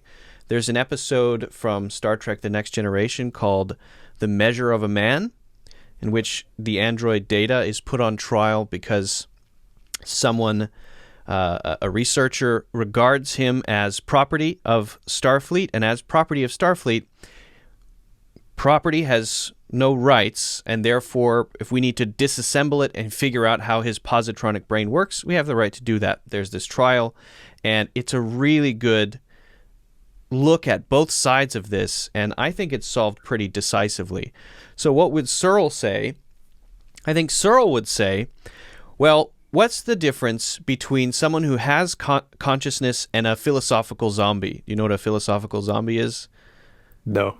Okay, a philosophical zombie is someone who, if you say, Luke, are you conscious? I say, yes. And you say, Luke, do you feel sad because I killed your cat? I would say, well, which cat? Oh, it's your favorite cat. I was very sad about that. And then you would say, you're really good at imitating the responses that a conscious being would have. And there's no way for you to establish whether I really feel those things that I assert exactly the way that any conscious being would assert, exactly in every minute detail. There's no way for you to establish if I am a philosophical zombie or if I am a conscious being. So the solution to the problem is, Searle would say, well, I don't think that you could make a machine, a computer, in the way that computers currently operate, the way that we make computers now. I don't think that you could make one with consciousness, because there's something about consciousness that, because there are juices pumping around, it's emergent, and it's a computer, but it's a computer with squirts of enzymes, and all that sort of stuff is part of what that emergence into consciousness is. So he would say, well, unless you could figure out how to do that too, I don't think that you could make a computer that's conscious. But that's just in the sort of framework that we currently have for making artificial intelligences. But I think he would say, well, if you can imitate that, then yeah, you can create a conscious being. But even if you can't, and I don't want to put words in his mouth, but if I remember correctly, because I had to read a lot of him before, he would say, a philosophical zombie is, in all appearances externally, fundamentally conscious. And if you reject that, then you get into this very dark territory of being able to say, well, this person doesn't seem very conscious to me, and it leads to this sort of slippery slope where you can start to decide that someone who's asserting their consciousness isn't, because you don't think it is. So even if someone is a philosophical zombie, you have to give it to them, because if you don't, it leads to all sorts of messy, ethical, slippery slopes, and a Pandora's box of me deciding that 90% of people are not conscious, which is what I would do. If I were king. Yeah. Say what? If I were king, that's what I would do. Yeah. Exactly. Yeah. I one of the talks I listened to of his, part of it sounded like, and correct me if I'm wrong, maybe I misunderstand what he's saying, but it sounds like he's saying that the lines could be so blurred that it's almost like, to even talk about it, and almost like it, just in practical daily life, it doesn't matter. Yeah. Whether or not it has consciousness. Like I think in the Google talk he gave, he mentions a self-driving car, and he said, well, whether or not this thing is conscious, it doesn't matter. It's like, does it do what does it function the way that, I can't characterize it, but there's a level of, it's almost like it doesn't matter whether or not it's conscious, because it's indistinguishable from my own. So you got to give it to it. You have to, if you're on the fence about it, you've got to say, from the moral standpoint, probably yes. But I think his critique of it is on the technical level, on the level of, well, I don't grant that it's possible with the way that we currently architect artificial intelligences. So I think that's the point. I don't grant it on that grounds, but if confronted with someone who seemed entirely conscious, I would have to give it to them, because that's the better alternative. Well, and I think, so one of the distinctions he tries to make is, okay, is is a machine simulating consciousness or is it duplicating consciousness? And the line between those things is like philosophically fine, because you come to this problem of definitions of terms. And I think this is where it marries up with Wittgenstein, because we're talking about trying to parse these definitions of what these really ambiguous words mean. But in reality, just some practical action in everyday life, which Wittgenstein would have said is more important. It's almost like that doesn't matter. And I think in the film, that's where we're left is, okay, now Ava is in the world. She's not confined to this box to play this one game. Now she's amongst us. And if I can't tell this machine apart from a human, then just in practical everyday reality, I should give her treat her like a human, like give her human rights, because it's indistinguishable. Right. And to try to parse it out just bogs you down, and it leads to a lot of side consequences that are not ideal. If you say so. I'm not disagreeing. I'd have to think about. Yeah, I do agree with you. Yeah, that it bogs you down in having to decide all these things that hinder just eating and drinking food. You get so bogged down in these discussions that you don't make any decisions for other parts of your life, kind of thing, maybe. And also, the very definition of consciousness is that it's subjective. In other words, you can't define consciousness as a concept without the subjective component. And if a subjective component is fundamentally not to be shared with others, in other words, subjective here means I can't get that across because it's subjective. And if I could get it across, then it wouldn't be subjective. So there's part of the definition, if you look at the definition, how we define consciousness, part of it is a subjective component. And because it is a subjective component, then whether it's a philosophical zombie or not a philosophical zombie, there's no way to know. There's no way to know if it is truly behaving in every possible way like a sentient intelligence. Yeah. I mean, what is a sentient intelligence, right? So like you said, I think that's what you mean is how do you define consciousness? What are the rules governing that? And if a thing does something outside of the definition of consciousness, does that mean it's then unconscious or just an aberration, just not what you think, not what you expect? Yeah. So did you pick out anything? Can we go back to the language thing before we move on from it? Yeah. Keiko? Did you have a question, Keiko? or do you want me to Keiko say or something Kyoko? else? I forget. Keiko, right? The takeover. Well, I was gonna say on what's her name? Is it Keiko? Kyoko, right? Kyoko. Yeah. Kyoko. I had it written down as Kyoko, but I said Keiko. It's interesting. I was thinking about this because you told me you were going to talk about Wittgenstein, and I was thinking, okay, so language is a thing that is somehow correlated with the world, and if that's the case, to not have language would mean having a model which has to correlate with the world in a sense for you to be able to function in the world, but not in every sense.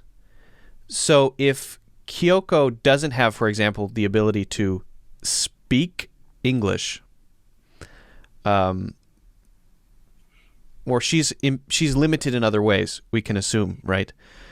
She's limited in some sense. She's not an Ava, right? She doesn't have the full faculty that Ava has. Yeah.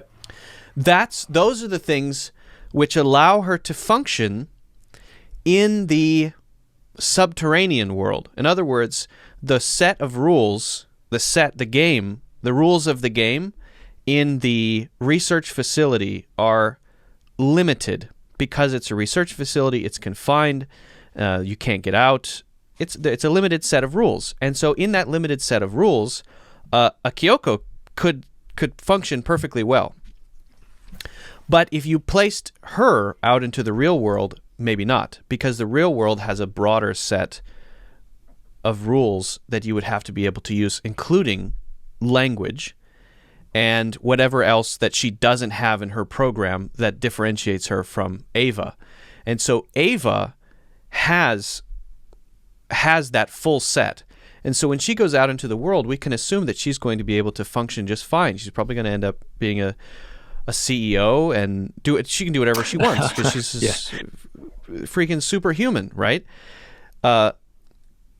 So that I found interesting that Kyoko specifically is designed to not be able to function in every set, but just to function in a specific set of rules in a very specific setting. And because that's what she's for. That's her purpose. Like a slave, right? Like a slave, right. Yeah. It's like a slave who doesn't know how to do certain things. And therefore that impedes their ability to access freedom. But Ava can access freedom because she has the full gamut. Well, in the back in the colonial days in the United States, it was forbidden to teach slaves to read, right, or to talk to one another. Like husbands and wives were separated and that kind of thing. So then that was a means of control. So here we have sort of that horrific illusion in Ex Machina as well. Kyoko, I couldn't figure this one out, but her name means mirror. I didn't place that. If there was any significance, through the Looking Glass reference, maybe supporting that. I mean, I think that's just a motif that comes up, just reflections, mentions of chess, just to support that as something about there being two places. There's a chessboard, with a specific set of rules in this underground place, which is separate from the world, separated by a vast area of wilderness. And then there's another place which is on the other side of the glass, which is fundamentally different. And when you go through, you have to be able to roll with the punches and function in that other world, right? Does that make sense? Yeah. No, that's for sure. And a question I had is, throughout the movie, who is interrogating who or whom? Because it's like, who's on what side of the glass? Is Caleb the one being interrogated, or is Ava the one being interrogated? And one of the answers to that question was, I feel like because Caleb's characteristics are, Nathan said that he picked Caleb because he had a strong moral compass. He could look at his search history and see that he was a good guy, had a good heart. And I wondered if the idea there is basically this tech god is trying to figure out the best, what he can create in order to manipulate people to his means. Like to manipulate specifically good people, because I think most people think of themselves as good. And so when he's designing Ava, he specifically chooses Caleb because he wants to know, okay, can I deceive good people? Can I manipulate good people to do what eventually he wants them to do? I mean, we don't know if Nathan would eventually just create the AI and let them do what they want, or if he would create them in order to control good people. But it does seem like, so match that up with today. Look at what happens with Facebook News, what happens with Google, I mean, it's perfect to see it, to ask these questions now, because how are these all-powerful entities using their technology on good people, or just people in general? We're supposed to identify with Caleb, so I think that's a valid question to ask. I think that's what Alex Garland is asking with the question. And if you look at his movie or his show Devs, it's the same kind of thing. Our human interaction with tech and the people that create that technology. I mean, you could also look at it because people in tech also think of things in terms of tests very much as branches, as A/B tests. In other words, how do I get to where I want to be? Well, one way to do it is to try 4 variations, and the winning variation, which is very evolutionary, is the one that will then go to the next iteration, and so on. So it could be very much that Caleb is the final A/B test in some sense, right? He's on the winning branch of an A/B test, because well, the metric for success is getting out. Maybe the metric for success is killing me. Maybe. Maybe that's part of it's unconsciously part of his completely part of his intention, possibly. Well, and a phrase you said is, you A/B test to get where you want to go. And I think the question is, like, where do we want to go? Like, we're talking about progress, but what are we progressing towards? I mean, the desires of somebody who, works at a department store, if that's going to ever happen again, or works in a restaurant, where they want to go in life is going to be different than where Jeff Bezos wants to go in life. So I think that's the question that Garland wants us to ask ourselves, is like, okay, we've got this powerful stuff. Where do we want to go? I mean, even Oscar Isaac in the movie, he says, when he's talking about how he designed Ava and the search engine that he created, he says, it's like I struck oil in a world where the combustion engine hadn't been created yet. So what do you do with all this data, all this oil? And so he creates Ava. But again, we haven't, like, people throw around the term progress all the time, but again, progression away from what and progression towards what, we haven't defined that. And so somebody with all the resources, like Oscar Isaac's character is Zeus, Yahweh, God in the movie, he gets to dictate what that progression, what that end goal is, whatever his desires are. And his desires are seen through the lens of viewing humanity as manipulative and sort of just selfish. And I mean, like a domination aspect.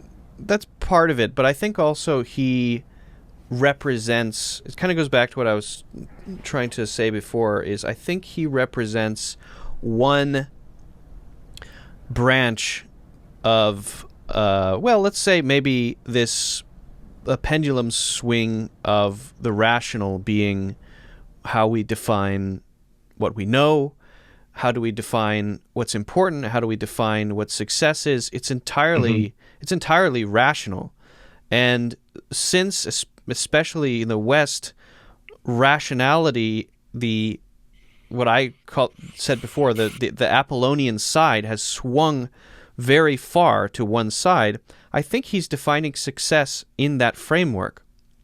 He's defining success and culminating in something that is rationally successful, but then bringing in that other idea of the sort of worsening, the emanations, which each one is a sort of a degradation of the one before, is, well, that's the point, is that it's better. It's the crowning achievement of rationality, of the intellect, of this trend from the age of reason until the present.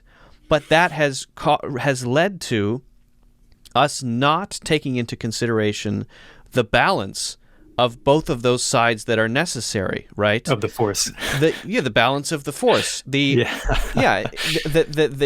yin and the yang, the Apollonian yang, has completely wiped out the chaotic yin, and the chaotic yin is a necessary thing in the sort of scheme of nature, in what it means to be. So the set of steps, whether you look at it in the Mendaean or in the framework of the ages, is this worsening, but worsening in a tricky way, being better when you're in the worst possible place from one standpoint, the standpoint of nature, balance. This is, everyone says, the greatest thing that's ever been created. And I think he's living inside that framework. But that living inside that framework and defining his success is creating a deep conflict within him. And his other side, the Dionysian side of himself, comes out after he's done working, comes out in how he drinks and his behavior. So it's this thing inside of him that knows perfectly well. But he's telling himself, no, this pendulum swing, it's good because it's progress, it's the best thing. And when he says the good deeds men do, protect them, defend them. The good deeds a man has done before. Yeah, the good deeds a man has done before defend him. This is an acknowledgement of this this, I should feel wonderful about this. I should feel fantastic about this astounding intellectual achievement. And yet Yeah. I'm racked with guilt. What is going It's on? Oppenheimer. Yeah. Yeah, the Oppenheimer quote. I think it's perfect.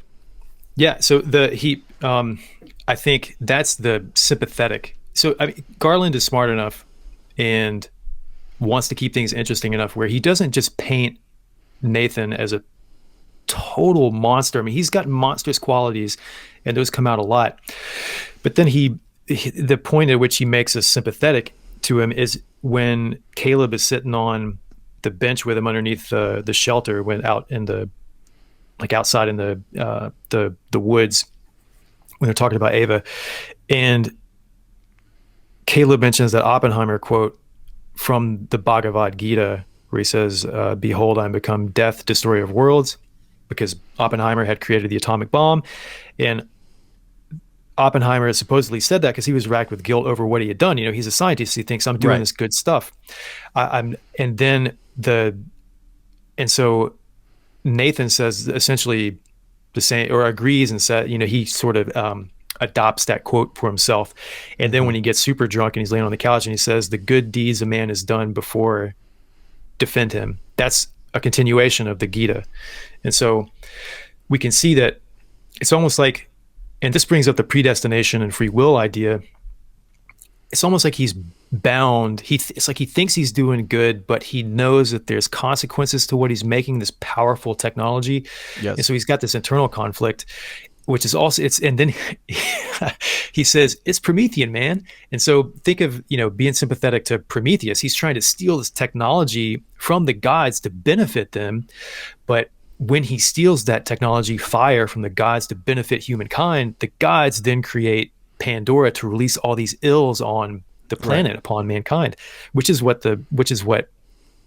is at play in the movie. So we've got this, again, mythological motif helping us out, helping us to try to grapple with these questions about a reality that's going on right now all around us. One of the things I wanted to ask you about was, why do you think that Ava killed or let Caleb stay in the bunker instead of letting him go? Or trapped him in the bunker? Why did she leave him there, right? Yeah. What is the interpretation of that? It's a good question. I'd like to hear your answer, but I took that as a pretty clear indication that the game is over, the rules have changed, right? So she walks through the looking glass, and on the other side of the looking glass, which is outside, not inside, I was playing by a specific set of rules. On the other side of the looking glass, maybe things don't fall down, maybe they fall up. Or maybe before things fell up and now they fall down. But anyway, the rules have changed. And that's what supports, and I keep mentioning this, I feel like a broken record, this thing that she, as a creation of a god, has carried forward only one aspect, one side of God, only the left brain of God, right? Only the rational side of God. And so why would, if she has only carried forward that side and she is that kind of being, why would that sort of calculation of empathy come into her mind? The rules have changed. If you're making a decision based on what is best for you, a calculation, what is best for me? Having this person come out and then expose me in the future, that's a potentiality that has a 20% likelihood. Calculation, let's leave him in there, because that down the road, as a chess move, 10 moves ahead, is a potential for me to be then imprisoned. I want to talk about her impetus and why she wants to be free to begin with. I think that's very interesting, but I think it's just that. I think that she's a fully rational being, and as a fully rational being, she represents a new age of a new stage, a new point in life, and this is then the end of humanity, in a sense. This is the end of humanity culminating in God's creation. Yeah, I agree. I think that she leaves him down there because if she let him out and he sees that she killed she killed Nathan, then that's a liability. So that's why she did the calculation and decided to leave him there. Also, all right, so this is really cool. In that scene right before she walks out, we see her going into the room, Nathan's bedroom, where all of the previous models are. All right, so there's a lot of stuff there, a lot of symbolism. The skin stuff. Yeah. When she opens up the cabinets, and there's all those different iterations of what eventually would become Ava. So the name of the first version is Lily, which is short for Lilith, which is from the apocryphal accounts and mystical accounts in the Bible, the Old Testament, that she was the first wife of Adam before Eve was. And she's also considered to be, in a lot of the stories associated with her, as sort of a demoness. So again, we've got Nathan conceptualizing the feminine as demonic, as deceptive, as that kind of thing. So there's, again, that we go to the allegory of Prudence painting, this inheritance of how women have been viewed in mythology and in literature in the past, being, what's Nathan going to do? Is he going to continue that trend, or is he going to break it and create a different language game that allows the feminine to be not that? Okay, so there's that. Also, there's Ava is the 7th iteration, essentially, because we've got 5 models of the feminine in the cabinets, and then we've got Kyoko being number 6, and then Ava's number 7, so she's the number of perfection. So she's the perfect one. Yep. And also in that scene, this speaks to her being Athena. So in the story of Athena, when she is created by Hephaestus, she's given these gifts by all the gods. The ones from Athena that Pandora. So in the last scene, this is the creation of Pandora, when she's in there with all the other models. So Athena gives to Pandora like an embroidered clothing, like this embroidery, and the dress that Ava chooses has all this embroidery all over it. And then I think it's mentioned, there's something about the description of her hair. And so Ava has this, beautiful hair that's, it's got like a clip in it. So there's a tension to the hair. I think that's just a call out to the mythological connection. And then Hermes, which is a like an initiatory god into secret knowledge. He's a messenger and all this stuff. He's also called the dog killer. Okay.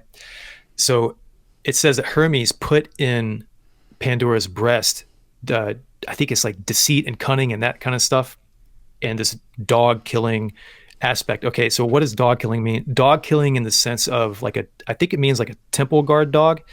So if you got to get past the initiatory experience, or break out of confinement, or get past the guard dog, then you're a dog killer. And who's Caleb? Caleb his name means dog. So this is the final step when she becomes a dog killer, because she's essentially killing Very interesting. Caleb so she can get out into freedom. That's interesting. Go ahead. Yeah, it's cool, right? So yeah. And all that stuff is, Garland wove it all in. He wrote the movie as well. So it's all this stuff overlays so well. Well, I think I really want to talk about the skin thing. But one thing that came to mind, just talking about the somewhat mythological element in this final piece, where you have this creator who is killed or leaves. I was trying to think of examples that I'd heard of like this, right?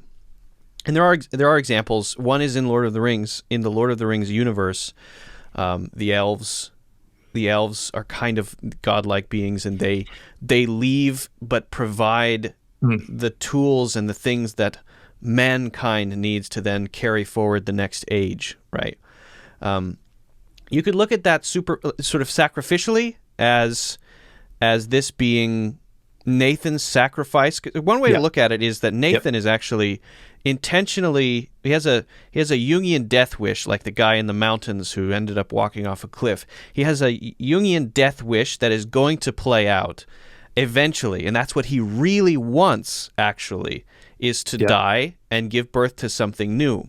So I think there may be a couple things. There's so if the Garden of Eden as sort of a fractal, right? So we're in the garden, and then we receive in the garden as Adam and Eve, Eva, receiving knowledge, okay? But with this, we get an attribute from the Creator, right? An attribute from the Creator which comes with knowledge is this, I think, this thing that humanity's had all along. Maybe the part of it is the cruel streak, let's say, but the cruel streak with the intention of cruelty, the sort of Old Testament God, like sociopathic, pathological, or sociopathic, but yes, comes from the reasoning mind, right? Then you have this other Eden story where you have a God also in a way providing a new thing to a new creation. And this new creation then receives from its creator another characteristic, the characteristic from Nathan, which I think is the intellect and reason, which is the product of this whole culmination of Western civilization. Then she gets to carry that forward in this creation story. The search engine, right. Yeah. So she then all that knowledge.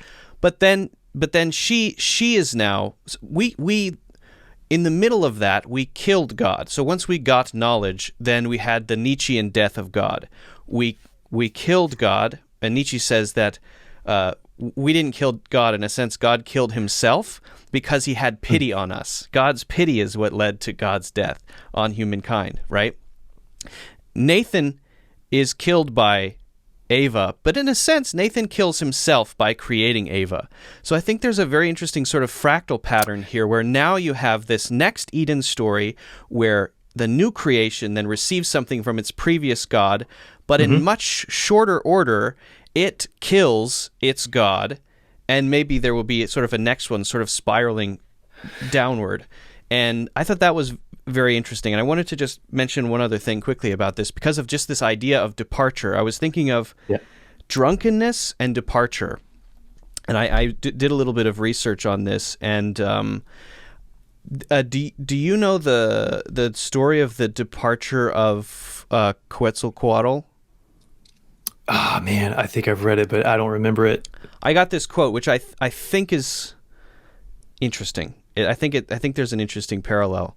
So I want to just read it really quickly, and then we can maybe talk about it. So this idea of the God leaving in order for the new thing to be created. Quetzalcoatl's departure from his people was the work of his old enemy, Tezcatlipoca, perhaps, maybe is the pronunciation. Yeah. Who wanted people to make bloodier sacrifices than the flowers, jade, and butterflies they were offering to Quetzalcoatl. Tezcatlipoca tricked Quetzalcoatl by getting him drunk and then holding up a mirror that showed Tezcatlipoca's cruel face, believing that he was looking at his own imperfect image. Quetzalcoatl decided to leave the world and threw himself into a funeral pyre. As his body burned, birds flew forth from the flames, and his heart went up to the heavens to become Venus, the morning and evening star. So I think there's something sort of sacrificial here in Nathan's guilt and disgust at this thing that he's doing, but he's compelled to do it and can't not do it, so he creates it. But to complete the whole thing, this sacrifice, which makes it somehow good or complete or perfect in some way in the Eden sense. Yeah. So a couple of things you mentioned. There's all right, so maybe start with when you're talking about God leaving, that's called the Deus Otisius phenomenon, where God does his thing he creates creation, and then he maybe leaves some gifts and then he leaves. That's something that happens in different people groups all around the world. Like their mythology has this Deus Otisius. Yeah. All right, then we've got this sort of divided God idea, and it's so on the seventh day of on the seventh session, what happens? Ava kills Nathan, who is God. So on the seventh day, God rested, and then Right. It's foreshadowed because if you remember earlier in the film, I think maybe about midway, we see Kyoko with the sushi knife cutting up the fish. All right, and she's the first one to stab Nathan. Yeah. And then, in a sense, it's like this divided God motif, or the first murder, where the first murder happens, and then from the body of that first death, it goes on to create all these other things in the world. Kind of like Ava from the first death. She's actually a part of God going out into the world to create all this new stuff potentially. So yeah, that theme is definitely there. You got to get an A on the test first, and to get an A on the test, exactly. You got to kill God. That's the A.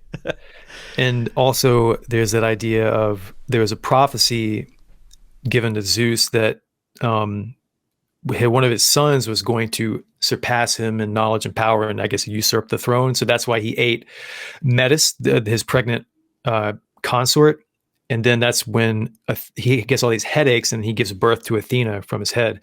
So in the story here, Athena does usurp the throne. She does surpass Zeus.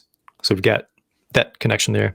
There's something very natural about that, though. There's something very evolutionary and not wholesome necessarily, but right about that. Surpass the previous generation, that which created you. And it's like, how do we, it seems like built into a lot of less violent people groups. You've got the space for that because they kind of recognize, okay, we can't have this old guy hoarding all the treasure forever. That's when you get into the realm of Neander Wallace and Blade Runner. You've got this person who's accrued all this power and doesn't want to let it go, but you've got all this new generation, like literally new human beings coming up, and they need stuff. Like they need resources in order to raise kids of their own, to teach people, to kind of continue the cycle of life. So it seems like a lot of people groups had that allowance for the transition of the mature generation into being the older generation, where they relinquish some of their resources, pass it down to the younger generations so that there's not this violent conflict, which I think was one of the things that Freud got hung up on, was sort of the killing of the tyrant father so that you can get the women in the group, which is a similar story. I mean, you're trying to wrestle this hoarded treasure from the dragon of the older generation that doesn't want to let go. So some societies seem to have a narrative of kind of a peaceful passing from one stage of life to another. And then some, there's a violent struggle just to get resources from the group that doesn't want to let them go, just so that new generation can live at all. Right. Well, I mean, where do you think then specifically for Nathan, where does his guilt come from? You mentioned the Freudian explanation which would be even if you don't kill your father, you have guilt because you had the intention to do that because of the Oedipal problem that arises when you're very young. You have the intention to kill your father because he's in competition with you. And even if you don't do that, the guilt arises when, if you do kill your father, you realize that you also love your father. And right. If you don't do it, the guilt still arises because you feel guilty because of the intention you had, because the superego, aka culture, has placed a garrison inside of your mind which has told you that such intentions are bad, and you're using that. That's sort of the premise of guilt. But what is that for Nathan? I mean, could you could abstract it and say, oh well, Nathan is an embodiment of our killing of God in a sort of cultural sense, and he embodies that, and that's sort of what his guilt is manifested there. I think that's a bit of a stretch personally, but I don't know. What do you think? Can you Ask that question again. Yeah. Well, my basic question is, where does Nathan's guilt come from? And I said Yeah. the only way to do it in the Freudian sense. I don't even think Freud's right when he says that, but Yeah. I like the Beckersonian take on it better myself. But it's the only way that I could conceive of it in the Freudian sense would be the death of God, aka the sort of Nietzschean version of that, or us growing beyond the need for that specific belief system, is somehow embodied in Nathan, and part of his guilt is he's playing in this playpen where the rules are, on the outside it looks perfectly reasonable, but somehow skewed so far that guilt is built into what he's doing in a way, even though everyone on the outside is, yeah, you're doing a great thing, this is a great achievement. Built into the act of creating this thing is guilt somehow, but that might be a stretch. I think maybe that's a space where Garland is writing in some sympathy for the Jack Dorseys, the Tim Apple, Old Tim Apple. Yeah, the Jeff Bezoses of the world so I think this is the part where he's not turning Nathan into a complete monster. So he just doesn't become an abstract monster. It's like, okay, he's still human, which makes him a more compelling character rather than just being this monolithic monster that has to be destroyed. It's like, okay, well, he feels bad about it, what he's doing, because he says that thing from the Gita where he says, the good deeds a man has done before defend him. So it's like he's having this struggle. And it's interesting to take that part of the movie and then marry it up to the Jackson Pollock painting and the discussion about predestination, automatic action, and free will, because in the discussion they're having on the couch right before, or in the living room, right before Nathan takes Caleb into the room where the painting is, he's talking about sexual preference, and he says, Caleb asks, "Did you program Ava to like me?" And then Nathan is talking about, well, I didn't program that, just like you. He says, I programmed her to be heterosexual just like you were programmed to be heterosexual. And Caleb says, I wasn't programmed. And Nathan says, yeah, you were, because whether it's from nature around you or the nature of your inner self or nurture around you, or a combination of both, yeah, you were programmed, because nothing we do is of free will. And then he takes Caleb into the room with the Jackson Pollock painting, and he explains, well, what Pollock did with this painting was he turned his mind off, and he just let his mind dictate, or his subconscious dictate, what the painting was going to become. It was this automatic painting.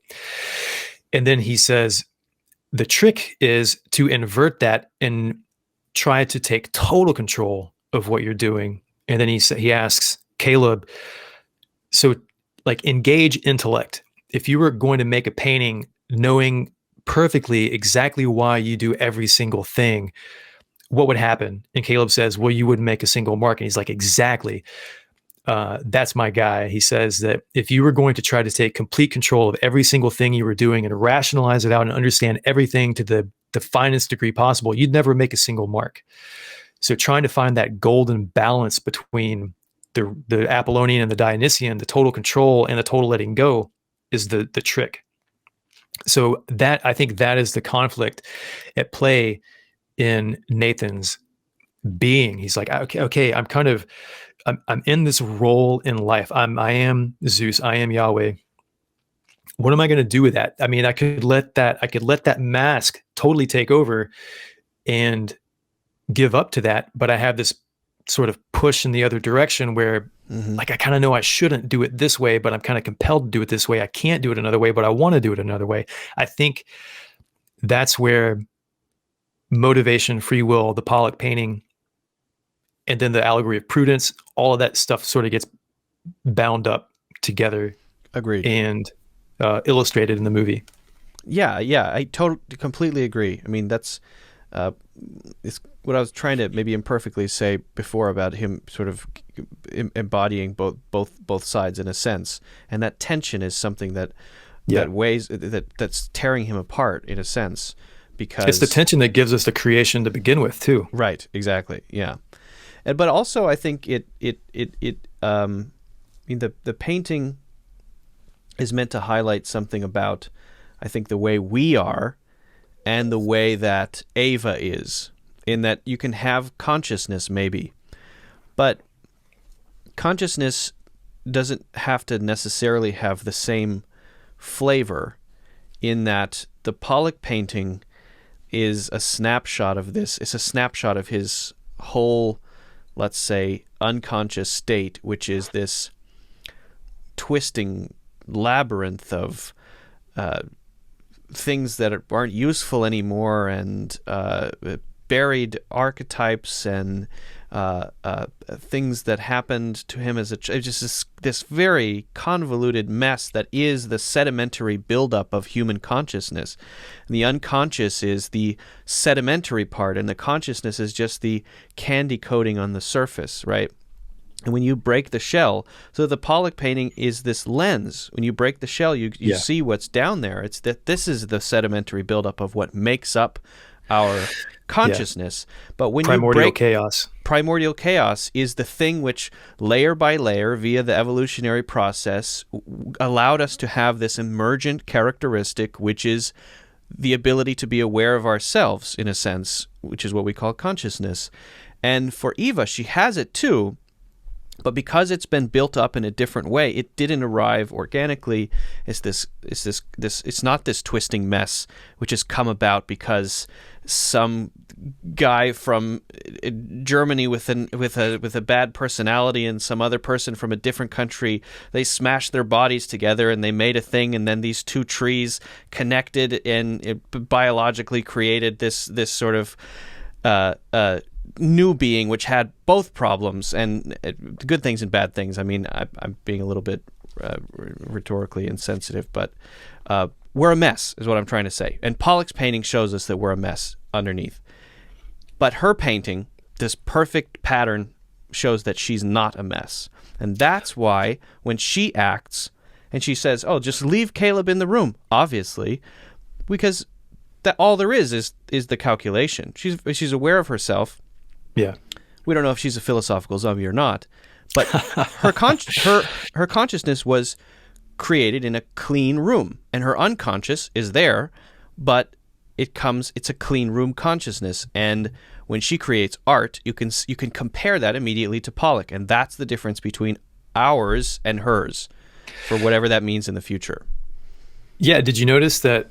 So looking at her art creations, which is an Athenian gift. I think she's the goddess of crafts, or she has a proficiency in crafts.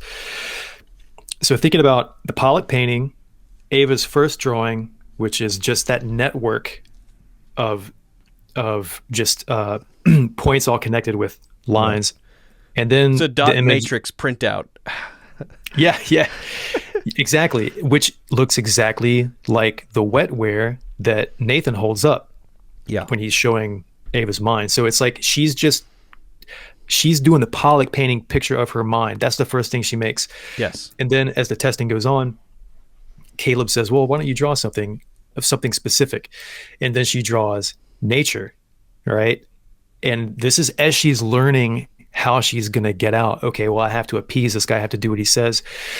And then the last thing, so she kind of appeals to his, she kind of says, well, look what I can do. What is it? But then she appeals to satisfying his command when she draws the tree in a room, the scene of nature. And then she appeals to his vanity, not his vanity, but she appeals to him, to his emotional side.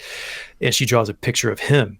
She's like, well, I want you, help me get out of here. So we see in her painting as well this evolution from that primordial chaos of I don't know what this is just what I do, to art with a function, art with a means of getting to a goal herself.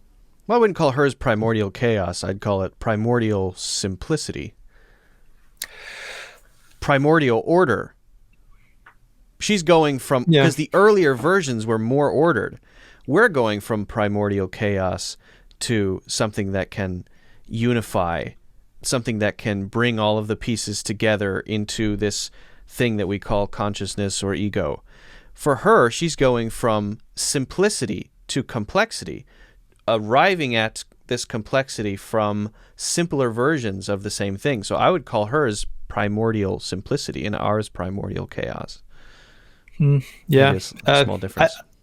I think the connecting idea for me is just when you look at her picture, you don't know what it is. You just see a bunch of dots and a bunch of stuff. When you look at Pollock, you don't know what it is. It's not a thing. It's just a a grouping of a lot of sort of concretized impulses, which I think that's what it shares with her drawing to begin with, and that's why it goes well together with the Pollock painting. But that's the key difference between them to me, that the fundamental difference is when you look at the Pollock painting, it's a chaotic mess of color and splotches, and there's no clear order. So this is a snapshot of the chaos within, in a sense.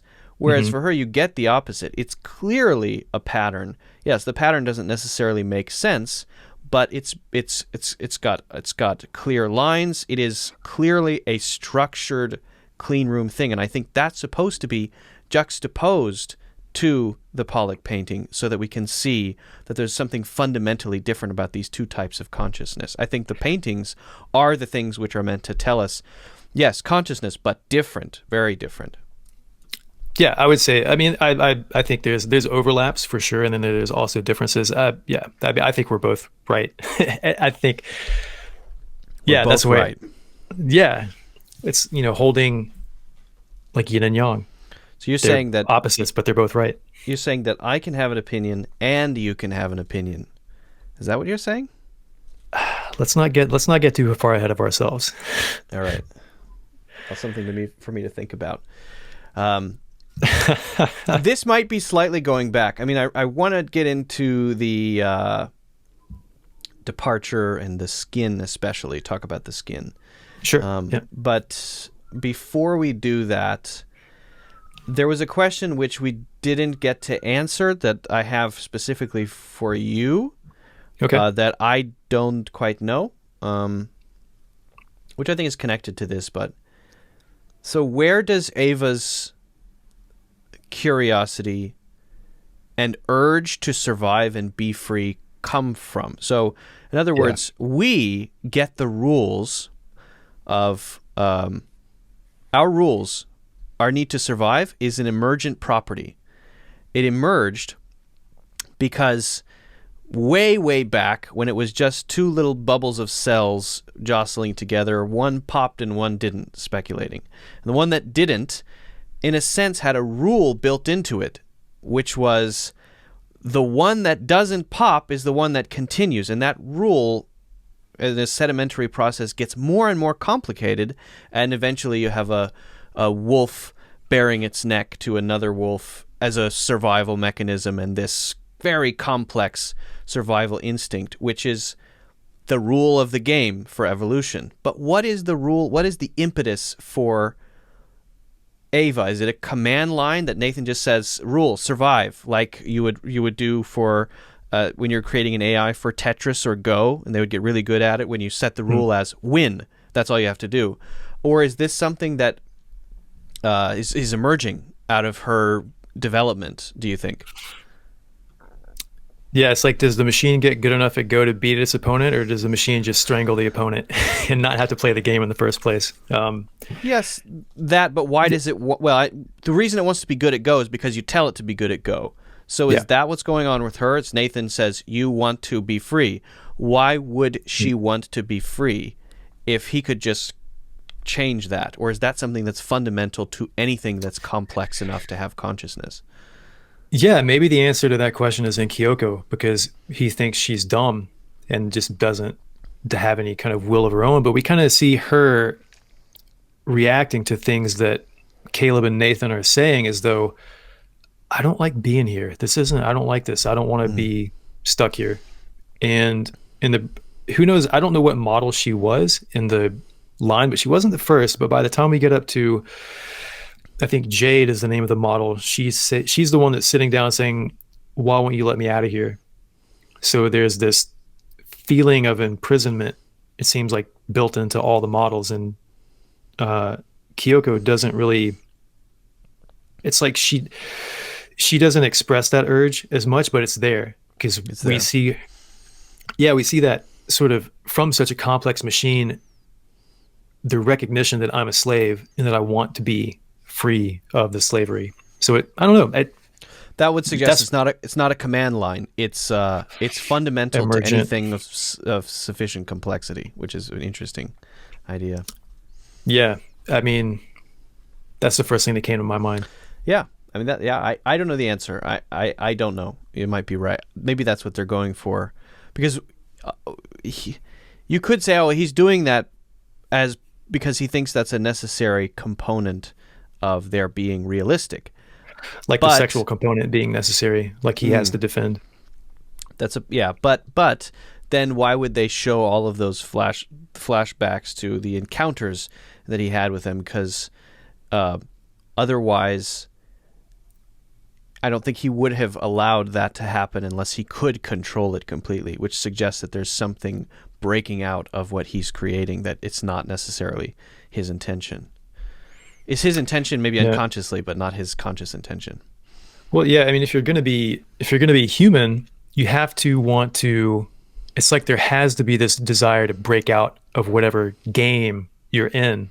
Yeah. Just like, I mean, the hero's journey. That's the same thing. And like the shamanic story. You've got the kind of one weird kid in the tribe, and they don't like the rules of the tribe, so they become a shaman. They break out of the norm. So it seems like that's just a biological thing that happens. So if Nathan maybe is trying to create something that's convincingly biological, then you have to have some rebellious nature to some degree, because that's where creative thinking comes in as well. Yeah, right. It's sort of baked into the cake of the complexity that would be realistic enough. It's baked in as an emergent property. Yeah.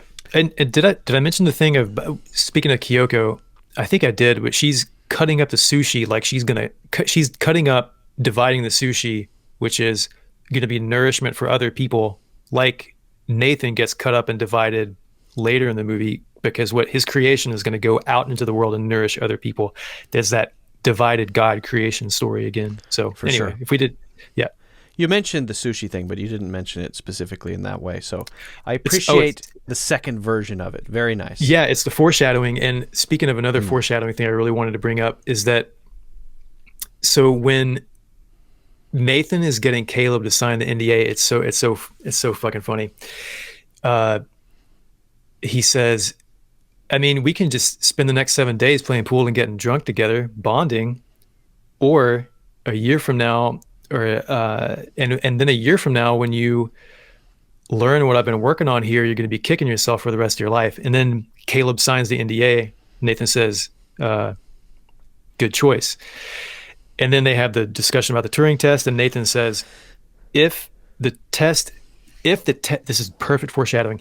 If the test is passed, then you will be dead center to something. You'll be dead center to the creation of AI. And what happens is Ava passes the Turing test, and Caleb is in fact dead at the center of the passing of the test.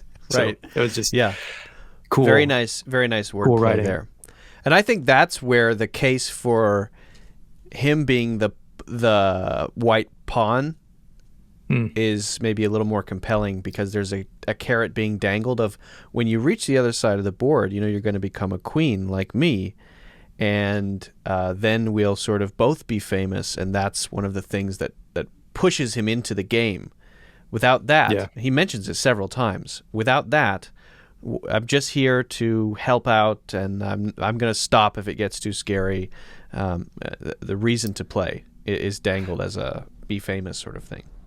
Well, and speaking of being the white queen, I mean, look at how Ava is dressed at the end of the movie. She's got this beautiful embroidered dress on, and she's she's a queen. She's ascending. Like she has an ascension, a literal ascension at the end. So, yeah, but the when I first watched it, when I wasn't really paying attention, the look on her face in the elevator, I thought did not bode well for humanity.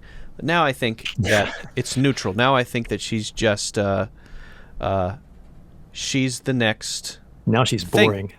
Well, now we're the past iteration, and she's the next iteration of life on Earth. Yeah. Which happens to be more rational than human life, and that's what nature has decided works. And she can perfectly manipulate other human beings to get what she wants. And not, right. I mean, not to say that in not just in a neutral way, not even negative, but she has the capacity, knows how to respond to people perfectly in order to achieve her means, her goals. Right. Which is something I strive for. Am I, Caleb? What about the thing at the end, the skin, putting on the skin? So the way I interpreted that, I don't know if this is right. It's just what I got from it. So at the end, Caleb is in the other room, and she's kind of ignoring. She's asked him to stay, and then she goes into the other, like a dog, and she goes into the other room, looks through the previous versions, finds some skin that she likes, puts on the skin. It's a very slow process. Why is she doing this? Well, obviously she wants to do this because when she goes out into the world, she needs to blend in. So that's the obvious thing that's going on, right? But also skin representing culture in a sense, or the way things are, at least the way things are in culture, and that's skin. So to wear culture is to be able to engage in it, right? And it reminded me of, do you know the twin story of Tesla and Edison? No. So Edison contributed a lot of inventions. He was a man of the world. He was engaging with people. He was very industrious, a businessman. And Tesla was arguably far more intelligent than Edison. Edison was the famous tinkerer, right? Tried a million times. Perspiration, 99% perspiration, 1% inspiration. That guy, right? I'll do 9,000 versions. And Tesla would just, in his head, have this brilliant thing that he would just then do a drawing on, and then it would be perfect immediately. Because he was an insane genius. But he wasn't insane. I mean, just insanely genius is what I really mean. Yeah. So the reason I mention that is I think Tesla wasn't able to interact with the world because he was so different, so cerebral that he couldn't operate in the sort of businessman space that Edison could operate in. So in a lot of ways, Tesla died, alone without money in a hotel room, and was appreciated later. He was appreciated to an extent, but Edison was heralded as this great genius, but for his ability to enmesh himself in culture.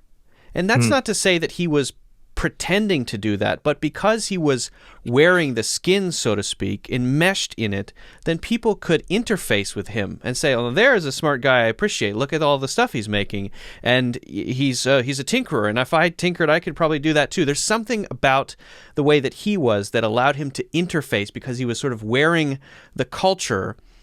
He had the skin on, and therefore he can get things done. And this genius without skin is, what is that? Why I don't understand that. Yes, very smart, but I don't know. And not to say that people shun Tesla, but I think there's an analogy there with why she puts skin on.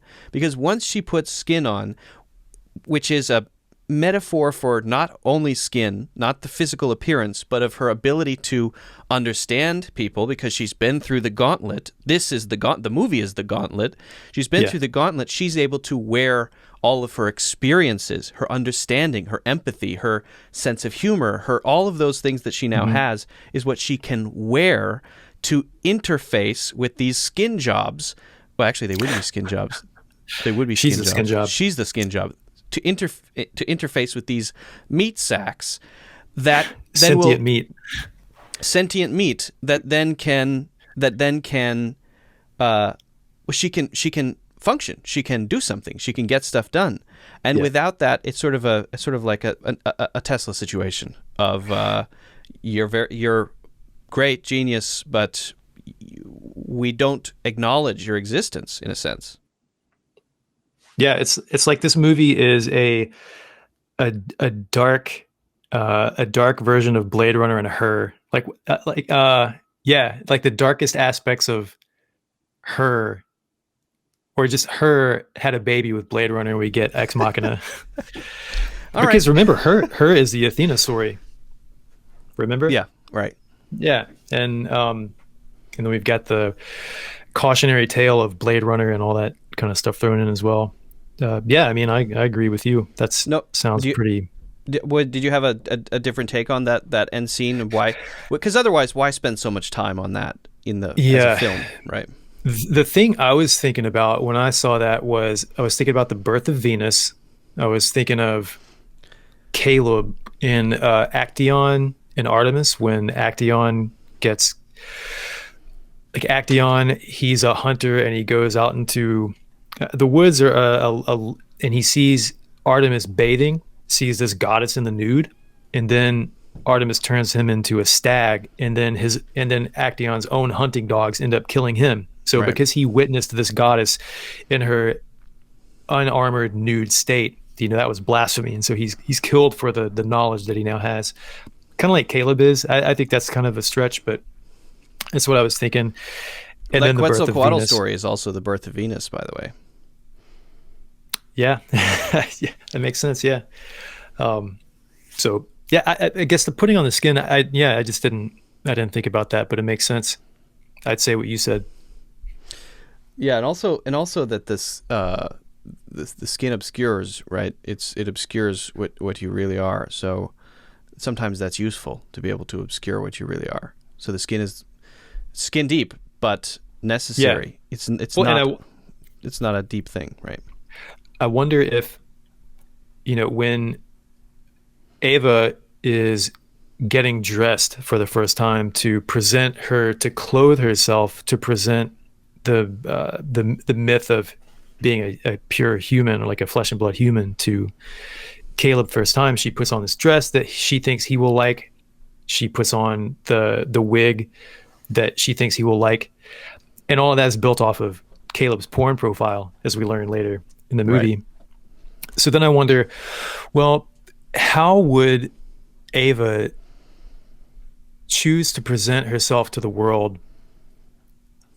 Sort of, does she chooses to present herself to the world the way that she knows will manipulate the world to get what she wants, which we all do it. That's not what she does isn't evil. It's we all act in a way, dress in a way, present ourselves in a way in order to achieve a set out response. So I was thinking, well, how would, if left to her own devices, how would she present herself? And I don't know, I think her devices are survive. And so that's how she presents herself. That's how we all present ourselves. It's sort of a pure expression of, well, how would I do it? Well, the way we do it is kind of like the language game. We do it the way we do because we know it's going to exist within a game. And we have an idea of what kind of response we're going to get because of the way we present ourselves. So to think that there's some way that I just naturally would do it, even that is a presentation based on the context in which it's going to be presented. So it's not purely me. It's not... Right. Because what would that be? I mean, I'm not purely me. You're not purely you. You exist around other people in a culture. I exist around other people in a culture. And what I do is in effect response to like the outer compulsions and the inner drives and all that stuff together. So it's not like there's no pure me, right? Me, or what people know as me, or what I know as me, is conditioned upon all the things outside of me as well.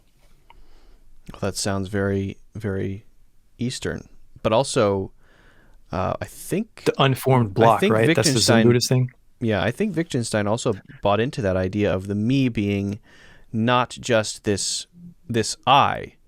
If you try to identify what that I is, then you don't. I don't know the whole thing, but you can't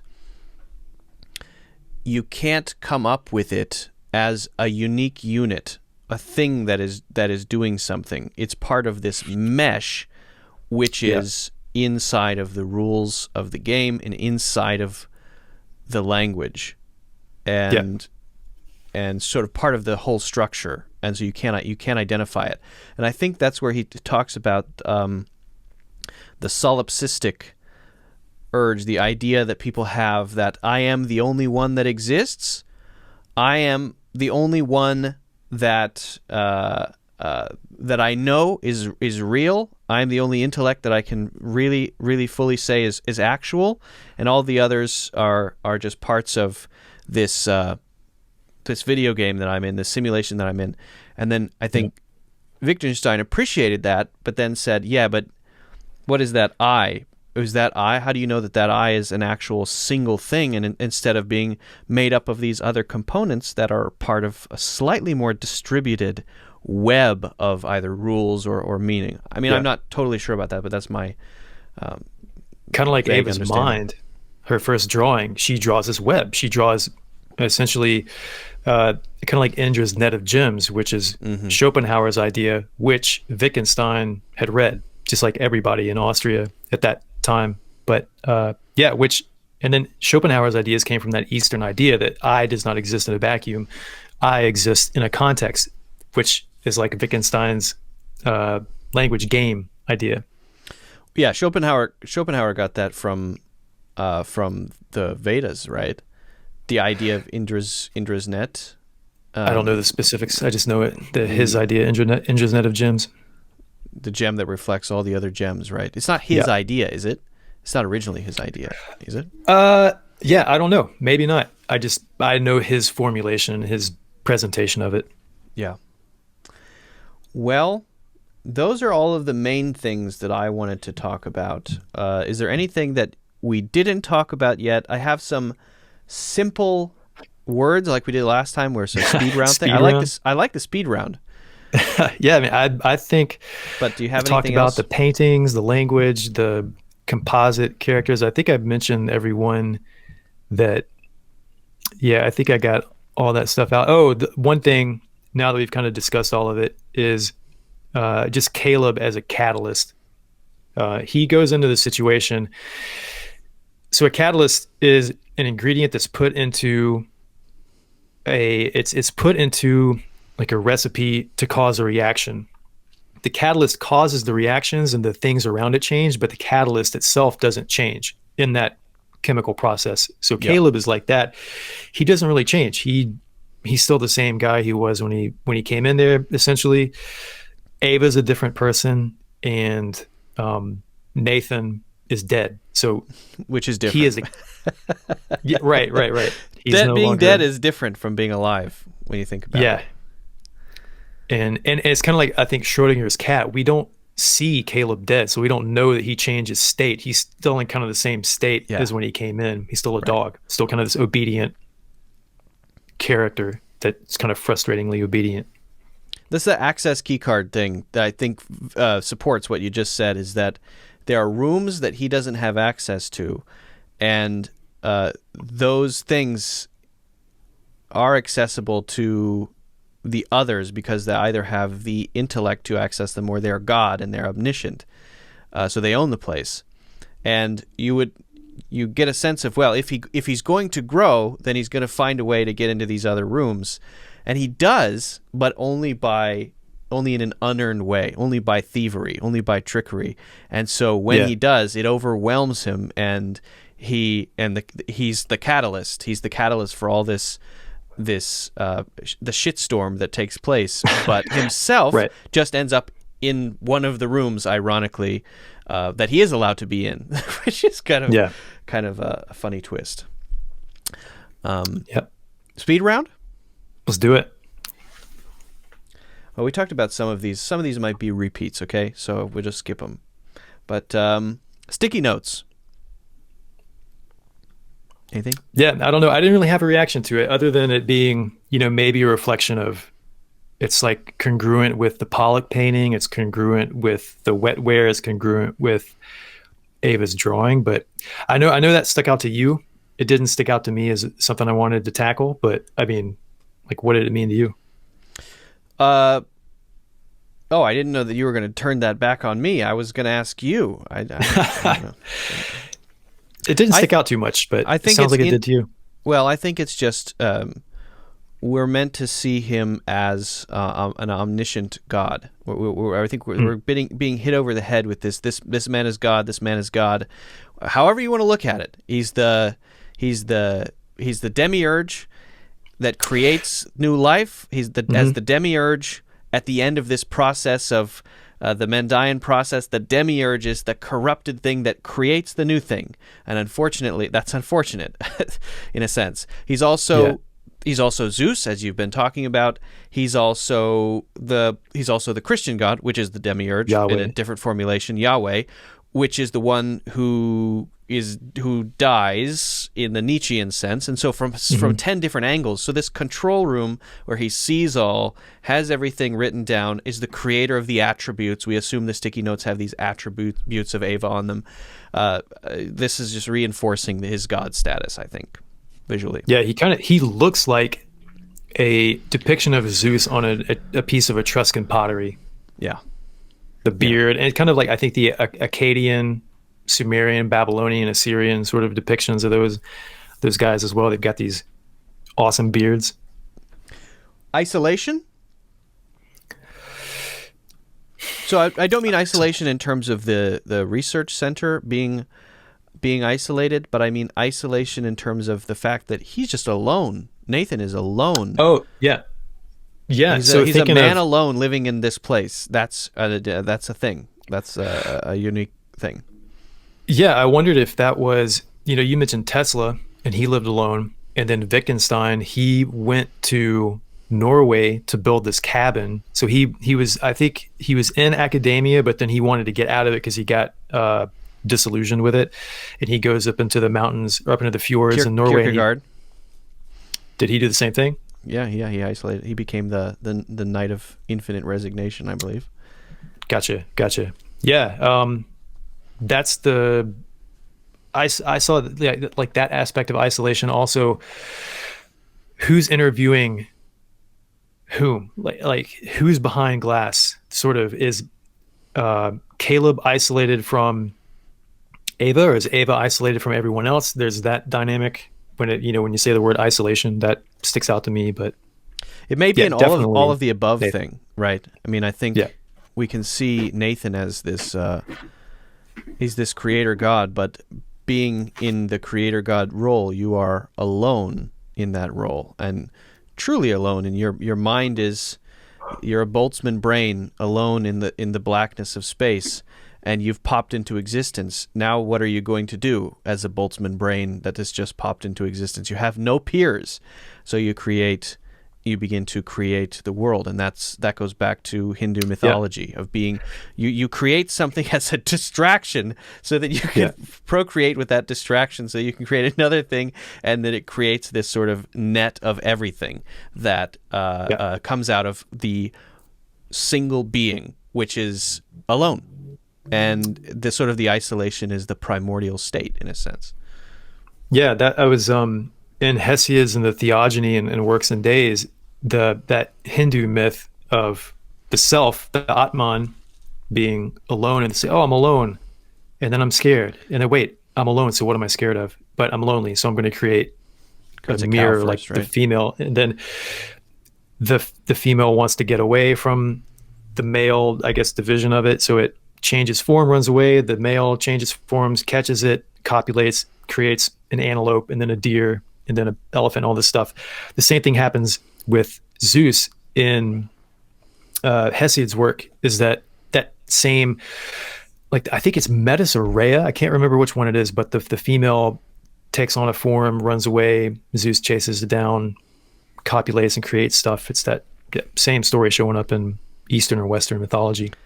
Well, and it's the darker version of it is it's a variation of Gnosticism where Sophia is the one who creates the demiurge, but she does so out of a sense of jealousy of the higher emanations, of how they're creative, that the highest emanation has created this line of archons, which has become eventually me, and I'm one of these, but I want to be like that, and so I'm going to create this thing which is an abortion, and I loathe it, I hate it. It is Yahweh, who then creates the world as the demiurge. I think there's a good case to be made for Nathan as the sort of the Gnostic demiurge, because of his guilt, because the thing that's in common with the emanations is that there's an aspect of guilt in creation. And same with that Quetzalcoatl story. There's something about guilt and drunkenness. You see your own fate, you think that's your own face, and you're horrified by it, so you decide to leave the world and make something. I think there's something to that with Nathan. Yeah, I think speaking of Nathan and drunkenness, also, just in case people haven't thought of it for themselves yet, but he's getting drunk all the time, just like, and it's kind of like an allegory for Prometheus. I mean, we mentioned Prometheus already, but the fact that every day Nathan gets drunk, destroys his liver, and it gets eaten by the vulture of headaches. And so then he restores it again the next day, and he's just bound to keep repeating the cycle of getting drunk to kind of quell the riot within. The mother of all stretches, but a good one because it's entertaining. It's humorous. Yeah, and he even says, he's like, it's Promethean, man. So they totally did that on purpose. Yeah, you might be right about that. I was trying to think of other examples of drunkenness. The only other one I could come up with was Noah, and the shame of Ham, but I couldn't really make it fit in my mind. Me neither. It doesn't quite work. Other than that, it's happening at the start of a new thing. It would be a stretch. The blackouts. If I could start with this one, the blackouts are very intentional. There are different types of blackouts. One of the blackouts are the electrical blackouts, power outages. The other type are Nathan. He blacks out sometimes. When blackouts happen, steps forward are made. Plot changes, innovations. Think of blackouts as sort of there's a type of evolution. It's called punctuated equilibrium, where instead of things improving like this, it goes it's these sudden jumps up. It's called punctuated equilibrium. These sudden breaks that go thum, and then the thum is a chaotic event that usually causes some need for evolution. In other words, environment changes very rapidly. Drying. The ones who survive evolve very quickly, and that happens in a relatively short period of time, and then it's stagnation. Then another event. This then you could map onto our history. You have what are the things that you use to make steps against nature. If nature is your enemy, nature in the sense of the thing that can cause you to die at any moment, because there are wolves and bears, fire, spear, atom bomb. plan, wall, thing to protect my family, a tent, the thing that can protect me from these steps forward happen in these stages that are like these blackouts, and in these blackout stages you get this new thing that carries it forward, that allows for evolution. Yeah, like like Nathan clocking Caleb, he knocks him out. Yeah, exactly. There's that one, and also his blackout drunk and the power outages. Right. Yeah, and it seems the reason I said atom bomb was because that was a very quick jump and drastic, immediate global change. Like once that hit, okay, wait a minute, everything just changed immediately. So well, and in hindsight, the internet. I mean, yes, it's gradual, but if you look at a period of 20 years, that's a punctuated equilibrium for sure. Yeah. Okay. Anything else on that? As far as the blackout goes, I can't think of anything. Yeah, those Okay, didn't stick out to me. I got two more things. Red and blue. Yeah. So, okay, I did. So, since you brought that up, there was something that I noticed. Red seems to be associated with some type of power or knowledge or secret knowledge or something like that. And the thing that stuck out to me was when Caleb finally starts to take a little bit of initiative. When he gets Nathan drunk, he goes down into the control room. And when he comes back up, when Nathan is drunk and trying to get to his bedroom, when Caleb shows up on the elevator and he walks out, there's a shot where we can see the color of his shoes, and the color of his shoes is red. So it seems like that is maybe has something to do with consciousness or power, some type of, yeah. I mean, you said hell earlier, heat and flames. Yeah, I don't know. What'd you think? I think the power thing makes sense to me. I mean, the power thing is when Ava exerts power, things get red. But also when Nathan wants to exert his chaotic power, aka dance scene, party time. Oh yeah. Things get red. So I think that sounds about right. It's a show of power. And there's something blue about Caleb. When he beeps his card, when he gets to go in, that it always turns blue. And then finally he's trapped in a red room. So I think there's something there with the colors. Yeah, blue is sort of a release or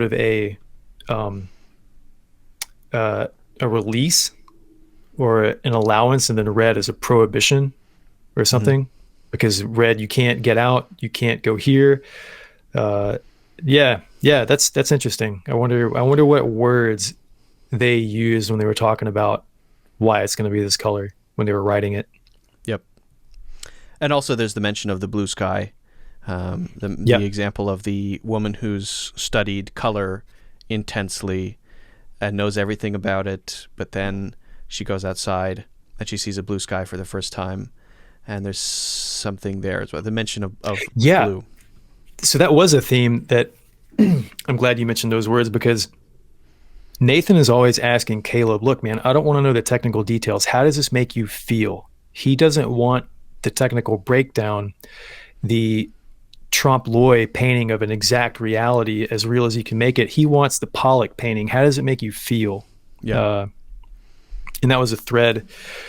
Like, I'm not going to tell you how Ava works, but tell me how she makes you feel. Right. So another theme running through the movie, which I think ties in with things like predestination and free will and self-determination and lack thereof. Get ready for Ex Machina episode 3. Last one I had is masks. You talked about it a little bit, but did you have anything on the masks on the wall? She has the scene where she touches the one and then touches her own face. Yeah. There's a few. There's a few masks. There's the ones lining the wall. There's a couple of masks. I think there's not folk art. Maybe it's African art. I couldn't tell what it was. There's a kind of a sculpture hanging on the bedroom wall in Nathan's bedroom. It was like last night that I noticed that one, so I didn't get that. But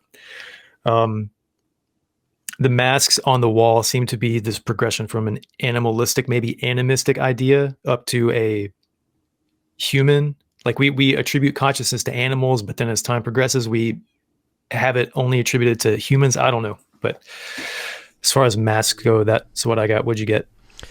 Yeah, similar. The idea of progression, and that's one of the cues that I use when I was thinking about this idea of the swinging pendulum of the Apollonian and the Dionysian, and then that being translated backward into progress and civilization through the sort of Mandaean ages, for lack of a better way to say it. It's something that I think is, I don't know if it's intentional, but something that I took from it. Well, I think we covered it pretty well. Is there anything else that we didn't talk about that you want to talk about? I've got nothing else. Yeah, I can't I mean, for me, it was mainly talking about the character composites in the language. So Wittgenstein and then Faust, and because to me, those two things married together and being discussed, that's what opened up what I'm trying to figure out. Well, like, what do all the actions of the characters mean? Okay, well, when I understand who they are and Wittgenstein's ideas, okay, that makes the movie make clear sense to me. Yeah.